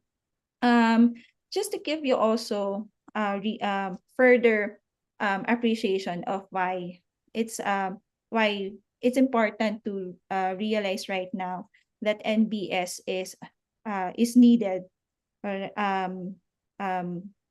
is needed in infrastructure planning, or maybe not just in infrastructure planning, but in development planning in the Philippines. It's because our ecosystem and social system, humans and nature, actually have a relationship with one another. We depend on one another. We need food, we need air to breathe, but the ecosystems, they also need humans to help it to be sustained or managed sustainably. Okay, so if we realize that there's a connection between people and nature, we can create policies that will prioritize or not only prioritize but incorporate how the two systems work, social and the ecosystem, to create strategies that will take care of or address climate change. Because if we have this in place, if we realize that the people has a role in maintaining ecosystem and the ecosystem will provide what we need, we can definitely help one another to address the challenges that climate change is throwing at us. Okay, I just want to share to you some of our objectives, just a quick view of it and what we did in relation to our project. We actually gathered data through key informant interviews, focus group discussions, we took in as much data as we can, spatial data, for example, from Butuan City. And we are really grateful for this, for the local government of Butuan City, because they're among the LGUs that are easy to work with, especially when it comes to getting data. They will really do their best to assist us, to provide us what we need. And so they also provided us all the plans that we needed to review in relation to our project. Our project site in Butuan City, we just selected some areas or some barangays where we will do our data gathering activities. On our first set of focus group discussion, we just looked at population and urban development in the area. However, we realized that if we are going to look at ecosystem services, then we also need to see other barangays based on, or identify barangays for data gathering based on land use. And so we identified additional 4 that will represent barangays on the coastal or riparian areas, agricultural areas, and forested areas. So here are just some of the activities that we did. Part of the focus group discussion is to discuss with them what is ecosystem and ecosystem services are, and help them prioritize what types of ecosystem services are important for these communities. We also held key informant interviews with various government officials, local government officials in Butuan City. And then we also used drone technology to capture important natural resources in Butuan City, visited some sites where infrastructures are being built or infrastructures are needed. We reviewed, as I've said earlier, plans and policies from the city level down to the barangay level. And I'm happy to say that we were able to discover that they already have a master plan for sustainable urban infrastructure development. And they already have a few projects that can be identified as nature-based solutions. So I'm really hoping that in the future years, we will see Butuan City incorporate more NBS strategies in the infrastructure development plan that they currently have. We also looked at national policies and department orders that may affect infrastructure planning. And we are also very happy to hear the news lately that our country has already passed the Philippine Ecosystem and Natural Capital Accounting System law. All right, because NBS, campaigning for NBS will actually lay the foundation for the implementation of, just how I see it, at least personally for me, that our work on NBS is already laying the foundation for our local government units to understand later on how important natural capital accounting systems are. Okay, we also looked at local ordinances that may affect infrastructure planning, as well as incorporating nature-based solutions. One of the things that we realized is it was difficult for them to identify if they really have infrastructure-related ordinances. So, but we didn't bother them so much on that because in exchange, Butuan City LGU has been very welcoming or very accommodating in providing us the spatial data that we need for risk mapping later on. From here, from the data that we got, we were able to identify various institutional actors and stakeholders that are going to affect infrastructure planning at the local level. All right, so that part of it would always be the national government agencies. Here's just a rundown of the local government units at the provincial level and city level. We also identified educational institutions and non-government organizations, civil society organizations, and private and business sectors as part of the stakeholders in Butuan City. From this, we were able to identify identify the roles that these various agencies will have when it comes to planning, so that, such as being a fund source or funding as a funding agency, Some are part of planning and designing infrastructures, issuance of regulations, implementation of these infra projects. There are those who are responsible for monitoring and evaluation, data generation, and others such as security, because in some cases in the Philippines, there are still existing insurgency that happens in the area. So it's important that to identify these roles, because if we want to create later on um, technical working committee, these are the kinds of stakeholders that we will need to ensure that a nature-based solution project will also be successfully implemented. Okay. Another thing that we did, as I've said, we used remote sensing and GIS is mapping. It's important that we know the context of where um, we are going to implement nature-based solutions projects, because they are supposed to help solve societal challenges, right? So it's supposed to help also solve or mitigate the impacts of the hazards that a community is experiencing. So one of that, so in connection to that, we did an HEV matching. Part of the risk mapping is the hazard exposure vulnerability matching. This process was conducted to determine the variables to be combined in generating the risk maps that we need. And from these risk maps, we also used GIS to generate maps for priority ecosystem services. So I will be happy to share that some of the priority ecosystem services of our local people in Butuan City, our project team were able to map it already. So I'm just going to share this quickly, that for carbon sequestration, the map will show the areas where there is a higher capability of the ecosystem to absorb more carbon. For urban flood risk mitigation, there are areas here wherein they have a higher chance of higher chance of mitigating flood risks in their area. So the darker it is, there is a lesser chance that there is a higher chance that they are at risk to flooding.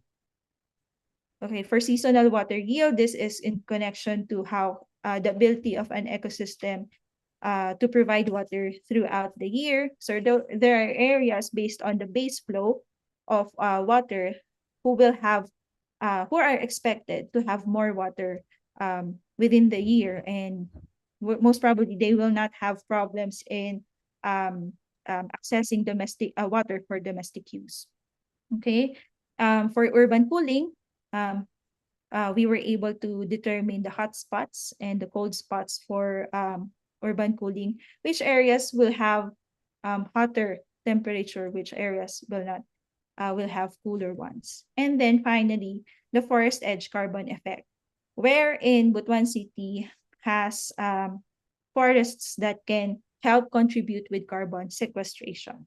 All right. So all of this that we did, from reviewing plans, ecosystem services prioritization, identification of stakeholders, we were able to use to incorporate in the training manual that we are to release after this project, and we entitled that "Working with Nature, Integrating Nature-Based Solutions for Infrastructure Development, for Infrastructure Planning and Development." This one we already implemented last June to pilot test our modules in Butuan City, and this training consists of 6 modules. From understanding and contextualizing NBS, we realized that it's important for the people to first get an understanding of what an ecosystem is, what ecosystem services are, and once that they have realized how important, how valuable these ecosystems are, they are led to various exercises of mapping, ecosystem prioritization, and then later on an NBS action planning workshop. From all of these projects, project activities that we did, what can be the ways forward? I know that our project is still on going to end. We are still actually going to write our terminal report. But from the get-go, what can be our ways forward, learning from implementing this project? Okay. So what are our ways forward? One is that we have to realize that in the Philippines, NBS is a new concept.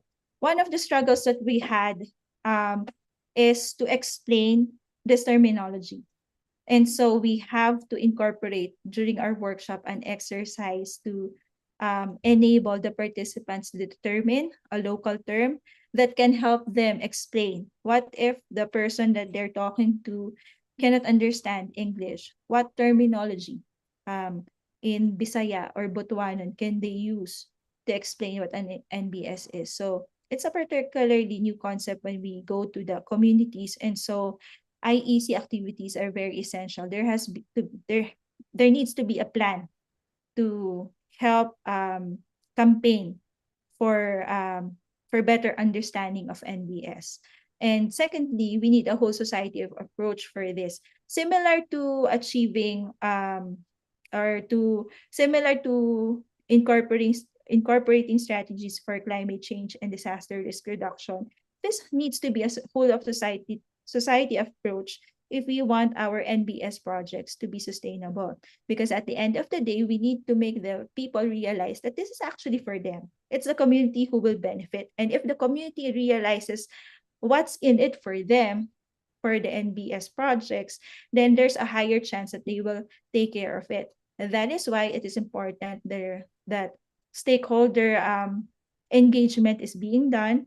There will be a technical working committee, and it is important to also involve people from the academe who also understands how ecosystems work. No, one of the things that we have to avoid with NBS is to identify species that might be an alien invasive species to that area. We need to identify which ones are endemic, which ones are part of the key biodiversity areas, and those are the species that we should be choosing in order to support biodiversity per locality. Okay, so it doesn't mean that the NBS that will work in Butuan City will also be applicable in Laguna, where I come from. So that's why it's very important that there's stakeholders are engaged, the academe is engaged. There's a technical working committee that will look into this. And also in planning, NBS entry points can be the comprehensive land use plan and the master plan for sustainable urban infrastructure planning, infrastructure development in relation to infrastructure planning. But climate change action plans and disaster risk reduction plans can also be entry points in identifying and prioritizing NBS to complement infra plans for mitigation of for flood mitigation projects or possibly riprapping to prevent river scouring in river basin areas. Another one is RS and GIS and selection of NBS may seem to be sophisticated for some, but in partnership, just like what I said, the importance of a technical working committee in partnership with experts from the academe, from our national government agencies also, and mapping groups will be needed for this. We realize that we cannot just implement NBS, all right, and just sporadically place them. It has to be something that is really strategic to ensure that it will help support the natural ecosystem that is already existing in an area. It must be able to conserve or protect nature in a particular community. And then work on NBS, actually, I realized this after the signing of PENCAS, that it actually will help facilitate work towards the implementation of PENCAS. So if we are going to start with NBS right now, maybe later on, the implementation of PENCAS will be easier because we already laid the groundwork of IEC activities on understanding how important ecosystem services are. All right, so I've come to the end of my presentation, and I would just like to recognize the team that has helped me with this project. Dr. Nico Anastasio from the College of Public Affairs and Development, Dr. Danesto B. Anasio from the School for Environmental Science and Management, Mr. Malvin Begueras, our GIS and remote sensing expert, Forester John Joseph Vidida, who is also an assistant professor from the College of Forestry and Natural Resources, and Ms. Gemaline Tres Palacio, who is a science fellow, if I'm not, if that is correct. She's also our GIS and remote sensing expert and is connected with DOST Picard. And hopefully, going back to the question at the beginning of my presentation, how can we work with nature? How can we amass the power of nature? We can amass the power of nature if we understand that we as people are connected to the ecosystems where we are living in. So if we understand how important the ecosystems, how important nature is, we will also realize that we can actually help improve their conditions so that it can also support.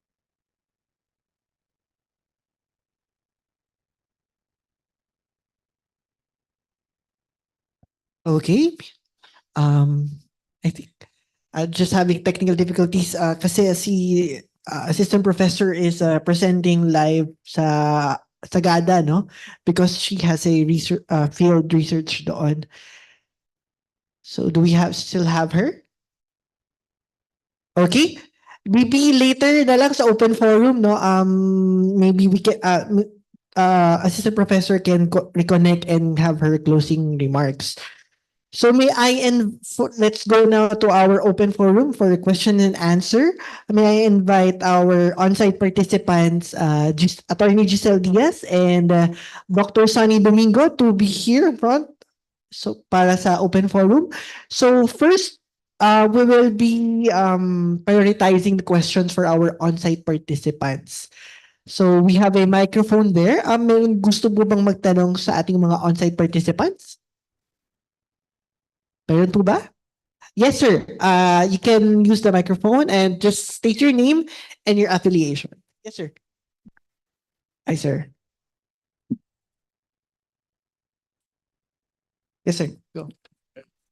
Good morning, everyone. Thank you very much to PIDS for this seminar webinar. My name is Jesse Todok. I'm here as a consultant of UNEP. But before joining UNEP, I was working on the planning and development of some solar PV mini grids in Mindanao, particularly in Tawi-Tawi, and work in a few islands in the Visayas. So basically, my work right now is on island communities.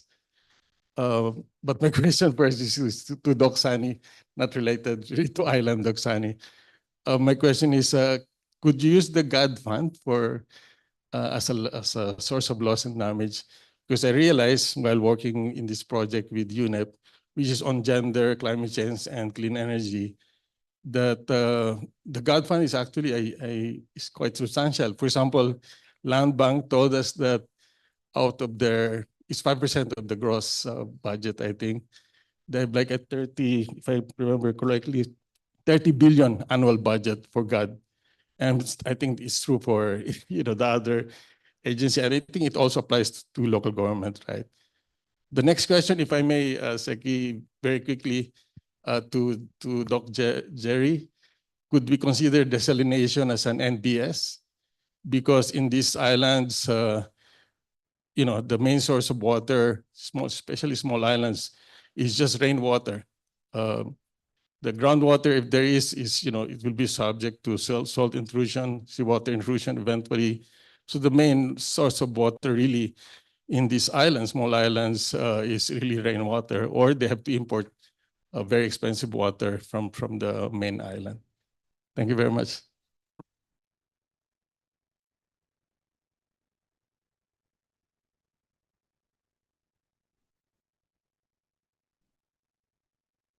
Okay.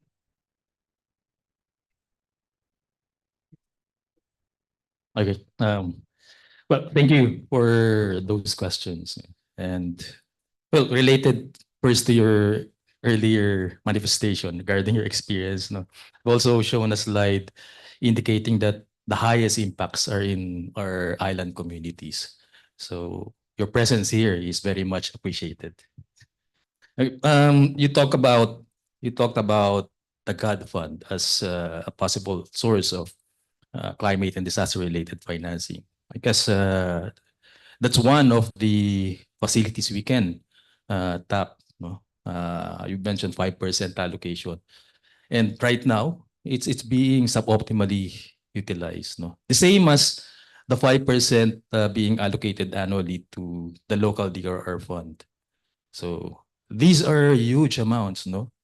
And these are available to our institutions at the national, subnational levels. But it's quite difficult to understand why our institutions choose not to fully utilize these available funds. No? So uh, the God Fund can be utilized, and probably there has to be that dimension, no? Looking at gender and development and relating that to climate and disaster risk reduction and management. So it's very much usable, just like the other funds available to our institutions. Thank you. For the second question, no, directed towards kay Assistant Professor Jerry. Miss Jerry, nandiyan na po ba kayo? Can you please turn on your microphone and video?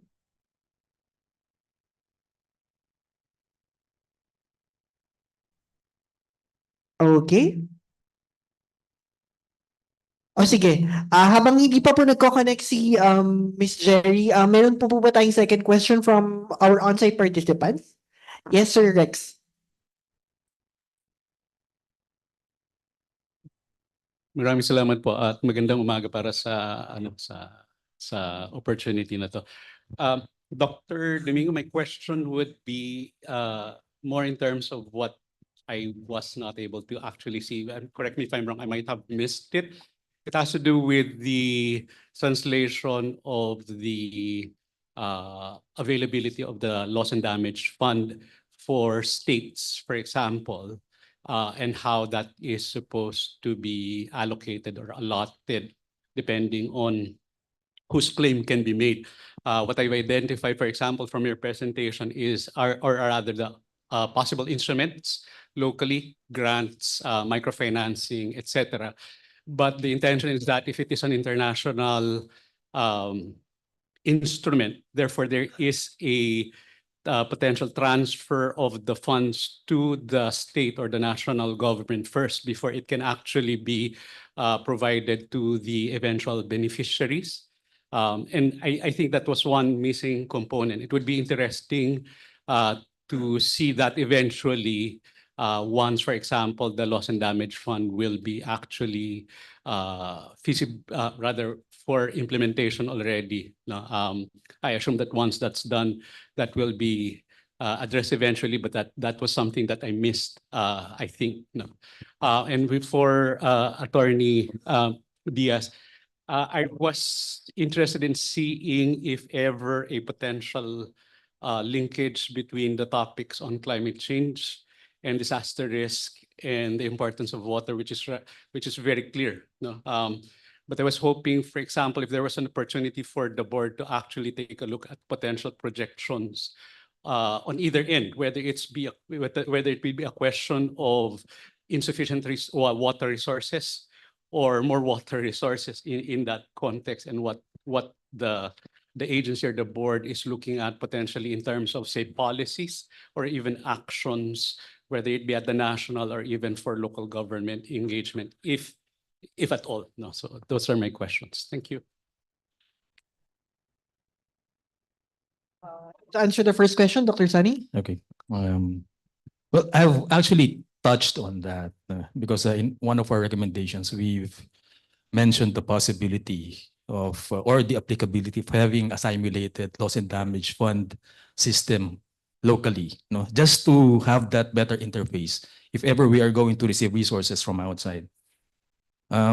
Related to that, a big dilemma for the board really is how to have that equitable distribution of that very limited resource, among the different states requiring reparation. So you have that global issue, and then if ever we are able to avail a certain portion of the fund that's right now available, we have our own bureaucratic inefficiencies to contend with. I've mentioned as well that year after year, we have been seeing recurring bureaucratic inefficiencies affecting our responses, and our rehab and recovery efforts, post-disaster events. So very big issue for us is to strengthen our institutions, our structures, our processes within the national and local governments, as well as, of course, our interfaces with our partners, the private sector, CSOs, for check and balances, and of course, additional support. So I hope that addressed your concern. Hey, good morning, sir. So to answer your question, there are studies that were already conducted. So there are several integrated water resource management plans. There's also that commission study with JICA and NEDA on the availability on water balance in the entire country until 2050. So there are projections. But when it comes to the action of the government in order to develop the water resources based on our studies and our projections. So the NWRB is a regulator. So we only allocate the water resources. But when it comes to actively developing the water resources, as I discussed earlier, we are kind of deferent to the appropriators. So it has to be the other state agents that has to act under, of course, the regulation of the NWRB. So for now, in the current setup, we regulate, but we are deferent to the appropriators on how they want to develop the water resources. Thank you, Attorney Diaz. Now let's move back to the first question by Sir Jess of UNEP. Ma'am Jerry? Thank you, Sec. Thank you very much, Ma'am Jerry, Dr. Jerry, for your presentation. Actually, I know about a bit the Butuan project of WWF.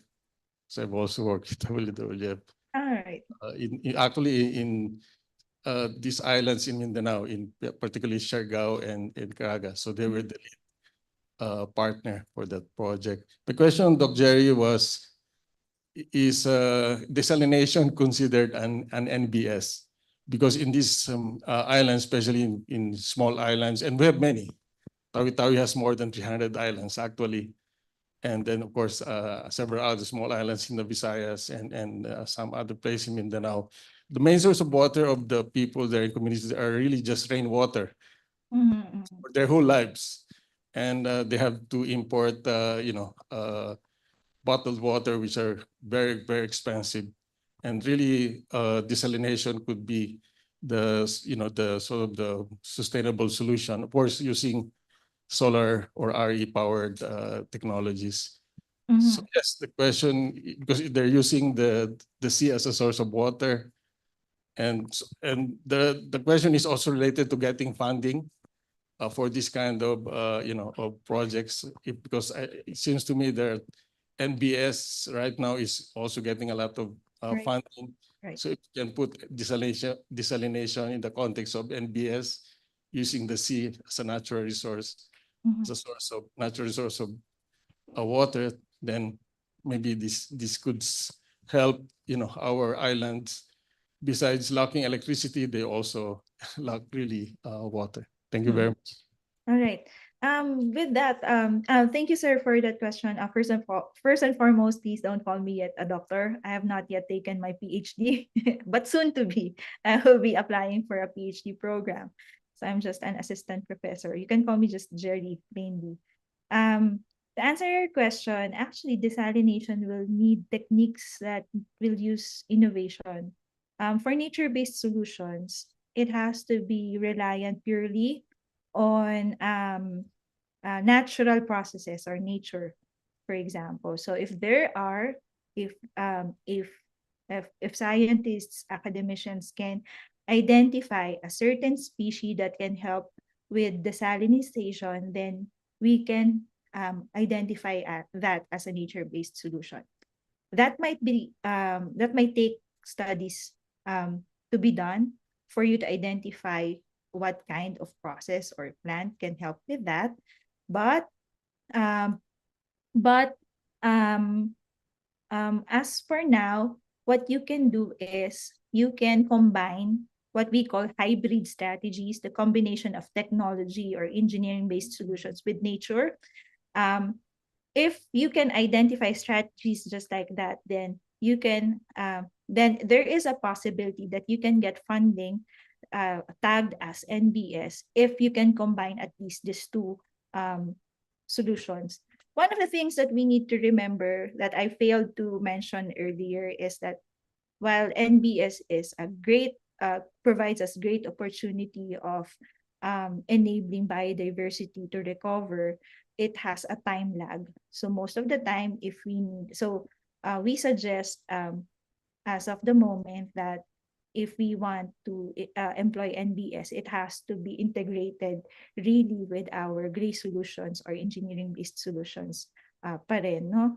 So we need more studies regarding that desalinization. There might be a step or a natural process for removing salt from water, but why not? No, so more studies are needed for these kinds of things. Also, Zeki, will it be all right to proceed with the other questions?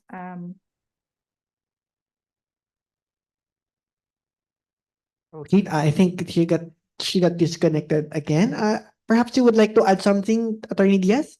Sir, yes, to add to that, I've seen several water permit applications with seawater as the source for desalination, but not a lot because I understand it can be expensive. So I guess what I'm trying to say is if you do get that project going, you need to apply for a water permit.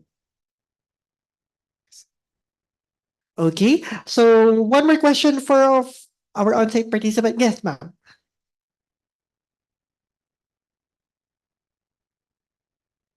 Hello, good morning. I'm Michelle Ruiz from ILS. So my question is directed to Dr. Sonia Domingo. So sir, congratulations no, on your comprehensive presentation a while ago. So my question is that before I worked with the Philippine Commission on Women and I am assessing no, yung ating mga climate projects, specifically that we are a part of the PSF board back then. And of course, I'm also seeing gender mainstreaming activities not only with the PSF, but of course with the Green Climate Fund. No, since back then, I'm not sure if it is the CCC or the DOF as of now that is the National Designated Authority. So there are problems with regard to the God Fund. A while ago, it was also raised, no, yung 5% allotted for the gender and development fund. So the thing is, the God Fund, the 5%, it is in the GAA, no, in General Appropriations Act. It's not necessarily projects, but it is to mainstream, no, yung projects, activities, and programs of the government. That is why it is not really yung tangible projects niya. So that is why. And of course, dapat syempre related talaga to gender and development, no, yung ating projects for us to tap into the 5% allocated in the GAA for the GAD activities. So there are challenges no in tapping the PSF and the GCF fund because may mga criteria na hinahanap. One is that yung gender nagkakaroon ng difficulties no yung ating mga local government units sa pag-mainstream ng gender into the project. So right now my question is that how will it what will make a difference because now we have the PSF and the GCF and now we have a seat sa loss and damage fund. How will it be a game changer for us here in the Philippines to be adept when it comes to SICAM and DRR? Thank you. Dr. Sunny? Yeah, gender-related concerns are concerns that are not just local. No? We've got a very good platform for airing and addressing God-related concerns globally. And as mentioned earlier, that 5% has been circumvented by so many ways, no? By our NGAs, by our institutions in government. No? You have the 5%, as you mentioned, they're not really allocated to specific projects. No? There are attributions related to that 5% utilization. So I guess that's one entry point for intervention. No? You can capitalize on that legislation and make sure that that 5% is really used to address God-related concerns and issues or problems or solutions. You mentioned CCDRR. Well, everything has to be sensitive gender-related wise, gender-wise. No? So that conversation has been around for decades. No? Even when not talking about the CCDRR-related interventions, or even our very general technology transfer activities, R&D. We've been talking about how they are going to be related or sensitive to God-related issues. So this is a broad spectrum concern. And I guess CCDRR, in the scheme of things, can actually be more sensitive, no, in addressing God-related entry points, no, for intervention. Thank you. Okay, thank you, Dr. Sunny. Now let's move naman sa ating mga online participants. One participant from Zoom is asking Mr. Elmer Mercado of the Philippine Institute of Environmental Planners for Attorney Giselle. The topic of water management is extensive, with Mr. Mercado as underscoring the importance of categorizing water sources based on their extraction points and environmental conditions. He emphasized that strategies for conserving and managing water in urban setting should differ significantly from those in rural areas. His key questions pertain to the effectiveness of mandated agencies such as the NWRB, DENR, DPWG, NIA, LGUs, and other in implementing these different strategies. So the question is, how can these agencies collaborate effectively to adopt a unified national approach to water management? Okay, thank you for that question. So that's true, no? So there are different ways, or rather, if you think about surface water and groundwater, these two sources of water are very different. And the way you approach their regulation must not be uniform. In other countries, particularly the United States, there are different systems of water rights in place for surface water and for groundwater. Here, in our jurisdiction, the water code does not differentiate. So there is just one system of water rights for both surface water and groundwater. However, what the agency does is, in its evaluation of water permit applications, there are different considerations for surface water and groundwater, different means of calculation of allocation, and different considerations taken in. For example, as mentioned earlier, for groundwater, there is that risk of land subsidence and saltwater intrusion. So that is different from the risks in place when surface water is allocated. So still, even if the water code does not differentiate, in our agency, in our rules, in our methodologies that we use, we differentiate the different water sources. Now to the second question regarding the coordination among all agencies regulating the water resources. So that, I think, is the number one problem right now. Currently, there are more than 30 agencies regulating some part of the water sector. So you can just imagine how difficult it is to coordinate. And sometimes the mandates are vague, or that the mandates overlap.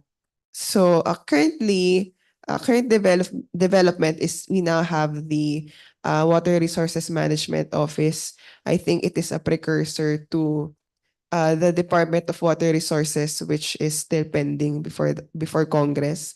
The WRMO is an office which is tasked to coordinate all the policy and regulatory efforts of some, not all, some of the agencies regulating the sector. So that includes the NWRB, the LUA, MWSS, and the Laguna Lake Development Authority. But still, all its mandate is to coordinate. There can still be some difficulties given that the other agencies that we are lumped with, we still regulate them. So we still regulate yung mga water districts when it comes to allocation. We regulate yung big concessioners when it comes to their allocation. But at least there's that effort to coordinate. And so far naman, we have had mga agreements with the other agencies that we are lumped with, joint programs, without necessarily giving up our mandate to regulate the allocation of the country's water resources. Thank you, Attorney Diaz. Let's go now to a question to Jerry from Ron Fluigel of GIZ. He said you have mentioned in detail how to identify institution, risks, and hazards, etc. Can you please show the nature-based solution you came up with? All right.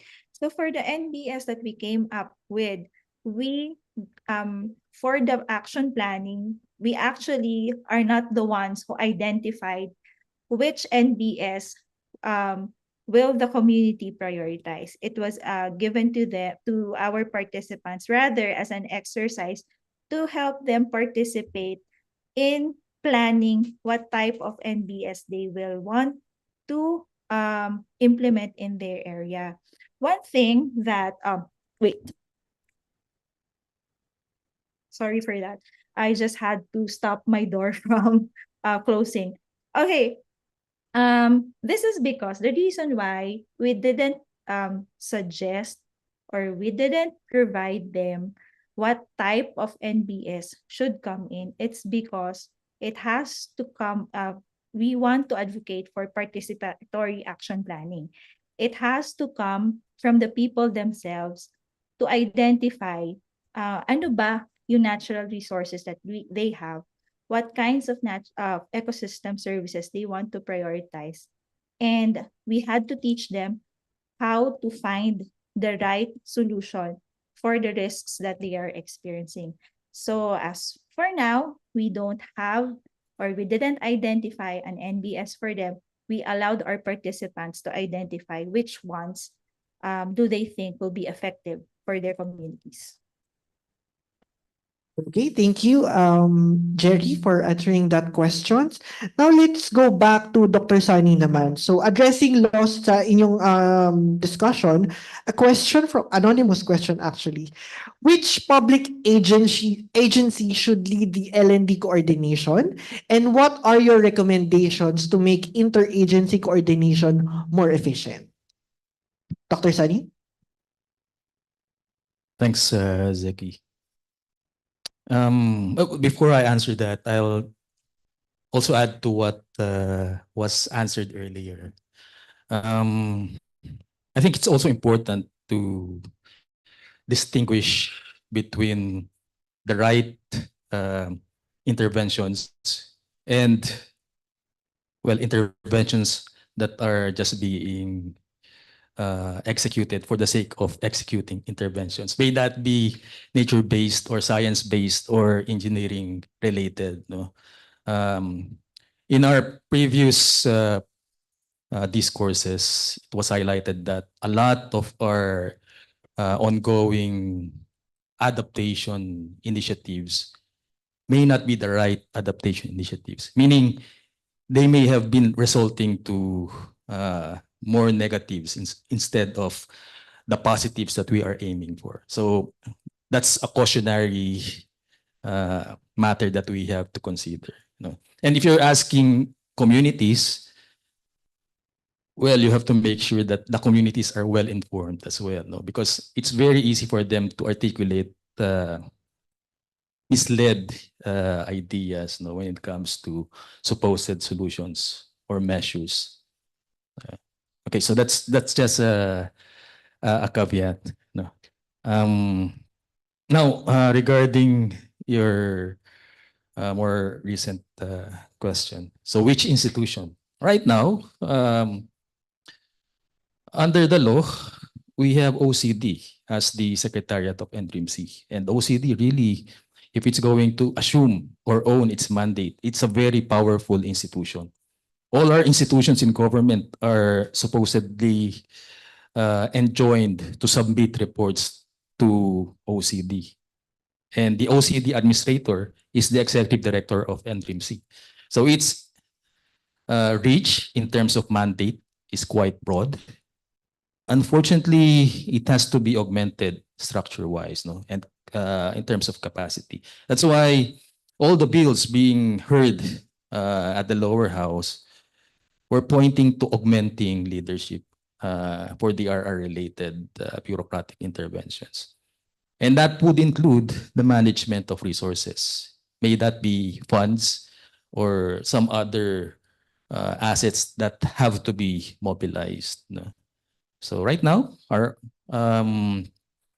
most practical and probably appropriate candidate in terms of managing something like this is, of course, a national government agency. And in this case, it may be OCD cooperating with DOF and some of the other financing structures that we have within the bureaucracy. So OCD really doesn't have the capacity to engage in fiscal management. No, so they have, but they have the grounding in terms of DRR and climate change risk-related intervention. So they have the expertise and the grounding, but they don't have that dimension of fiscal management capacity. So they have to also rely on some of our other more appropriate financial related institutions in government. May that be DOF, or may that be DBM, may that be even the ILG, because they have also that very direct link with our subnational partners. Thank you. Okay, thank you. I have a question naman sa NWRB since ang mandato ng NWRB ay regulate yung water resources, no? Attorney Diaz, in times of disasters, kanwari, especially ang El Nino, no? Meron yung mataas, yung below normal ang rainfall condition. Sa ganitong times of disaster, sino ang pinaprioritize ng NWRB na bibigyan ng resources? So as an exception to the prior appropriator rule, according to the water code naman, although hindi niya na-spell out na El Nino or parang dry spell, ang sabi doon ay in times of emergency, ang priority ay municipal use of water. So that same principle is what we implement in the Angat protocol. So kapag dry spell, the priority in allocation is given to MWSS for the two big concessionaires. So thank you, Attorney Diaz. Do we have any more questions from our on-site participants? Anyone? Okay. Now let's move on naman sa a lot of our participants actually are from the LGUs, no? And there are many questions po coming from the LGUs directed towards kay Miss Jerry, no? So, madami pong interested, wait lang, nawala ang ating question. Okay. Another question is, how can the private sector, I mean, I guess you three can answer this question. How can the private sector be part of a long-term effort for climate adaptation and disaster risk reduction? Let's start first with Dr. Sani and then Ms. Jerry and then Attorney Diaz. Dr. Sani, please. Thanks, Segi. Definitely the private sector has its place, no, in the scheme of things, a very important place. But global data suggests that they haven't been contributing that much, when it comes to mitigation and adaptation interventions. I think the percentage there is around 2% globally. So this is an untapped potential. No? In the Philippines, we look at the private sector as a very important driver of change. And just looking at, for example, climate change mitigation. Mitigation-wise, you are trying to lessen GHG emissions. No? So you're talking about greenhouse gases. And a big part of our emissions come from our energy sector. Right? And if you talk to our energy policy decision makers, they will tell you that they have provided guidance to the sector through policy and departmental directives. But in the end, it's really the decision of the private sector whether they would invest on green technology, no? Or renewable technology for that matter. So we need convincing. We need to engage the private sector more fully and more effectively, more efficiently in the future for them to better contribute to what we are doing in terms of mitigation and adaptation related interventions. Thank you. Thank you, Dr. Sunny. Now, Jerry, you can answer. All right.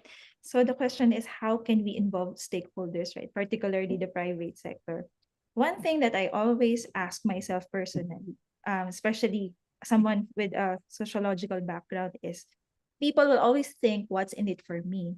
So if we want to engage the private sector, we have to always be ready to answer what's in it for them. What will be the return on investment for them if they will join in the efforts of mitigating climate change? What will be the benefit of businesses if I support the flood mitigation projects of the region? So we have to always start with enabling them to realize that they will get their return on investment if they have if we have proper resilience strategies in place. So once they realize that, it will be easier for them for us to get their partnership. Secondly, we have to sustain yung mga initial partnerships na. For example, there are already business companies who are already participating with tree planting efforts. Tree planting is already an effort to address climate change. So if we already have those kinds of partnership, we can think of, we need to innovate of additional activities wherein they can also take part in, whether that be a small action or a big donation coming from them, whatever it is. But and it's also important to make stakeholders feel that they are part of the solution. As I mentioned earlier, climate change needs a whole of society approach. If businesses will not feel that they are part of the solution, there is also a low interest for them to take part of whatever initiative we will start. So we have to always make sure that they realize that helping out with this climate change and disaster risk management will mean that it will also return to them, maybe not as investment, but when we address it, it will also protect their businesses later on. So when we get into that point of understanding, making them realize that they will benefit from this in the long run, then there is a higher chance that their interest will also grow in helping with these issues. Thank you, Jerry. Attorney Diaz, please. Yes, to answer that question, I will hearken back to my discussion earlier that for now, we are different to appropriators on how our water resources will be developed for which purpose. So even though we have integrated plans in place, we are still different to the appropriators, and a huge chunk of these appropriators will be the private sector. So just like Jerry said, we should be able to answer the question, what's in it for them? Because we can't expect them to be altruistic. So it's a matter of proposing and implementing regulations for the efficient allocation of water, which can be in terms of water pricing and those things that can make them realize that there's a market in water. However, there is that argument against the commodification of water, which is a public good. But the government should be able to balance those interests um, in order to further the goals of environmental conservation and the efficient development of our water resources. Okay, thank you, Attorney Diaz. Thank you for those who asked questions, but we have to wrap up our open forum because we have to end this forum by 11:30. So please allow me to award a certificate of appreciation to Attorney Diaz, to Dr. Sunny and Jerry. May I call on the PIDS President, Dr. Aniceto Urbeta?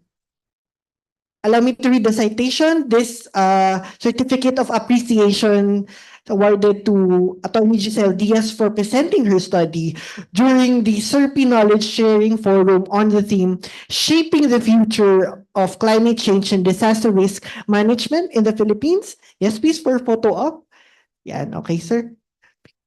Ay, Sir Sunny, ito po tayo. Sa gitna.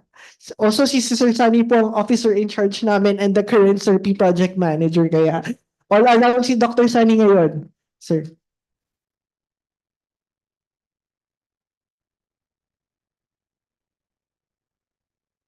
Okay.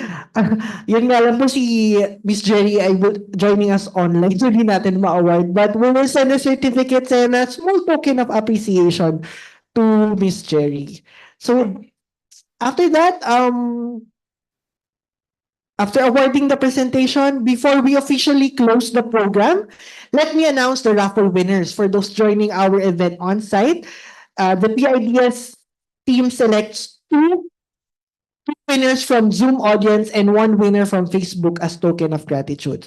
So we have for on-site participants Sir Rex Barrel from Ateneo and from Zoom, Jose Carlo Ostrias. So now may I invite everyone on-site participants to come here in front for a photo op. Last one, sir. Pasensya na po. Can we invite everyone, please? Photo op. Lahat po tayo. Okay? Sige po, dito po tayo.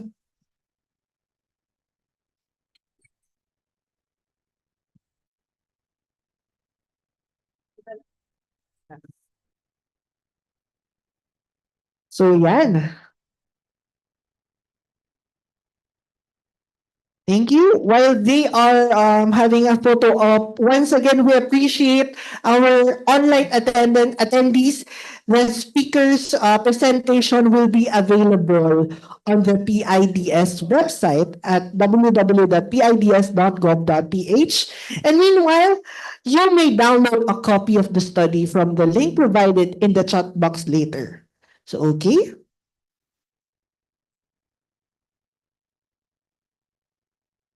Compress po tayo, okay? Okay. Okay.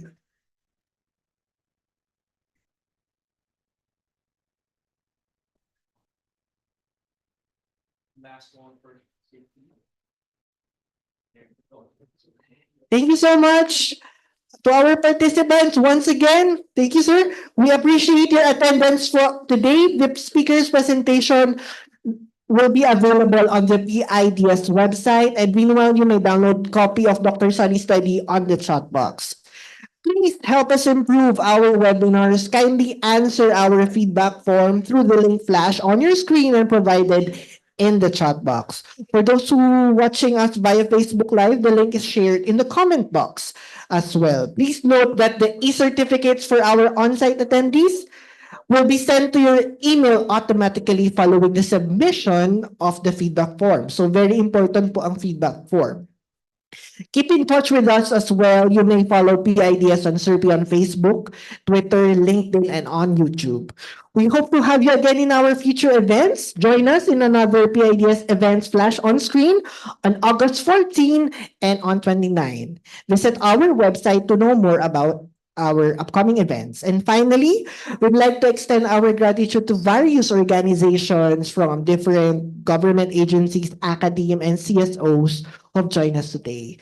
This has been your host, Ezekiel Nicomedes. Maraming salamat at magandang umaga po sa ating lahat. Okay, okay. Okay na po tayo. Thanks everyone. Maraming salamat po. Please do not forget the survey feedback form. Ibigay lang po natin sa secretariat.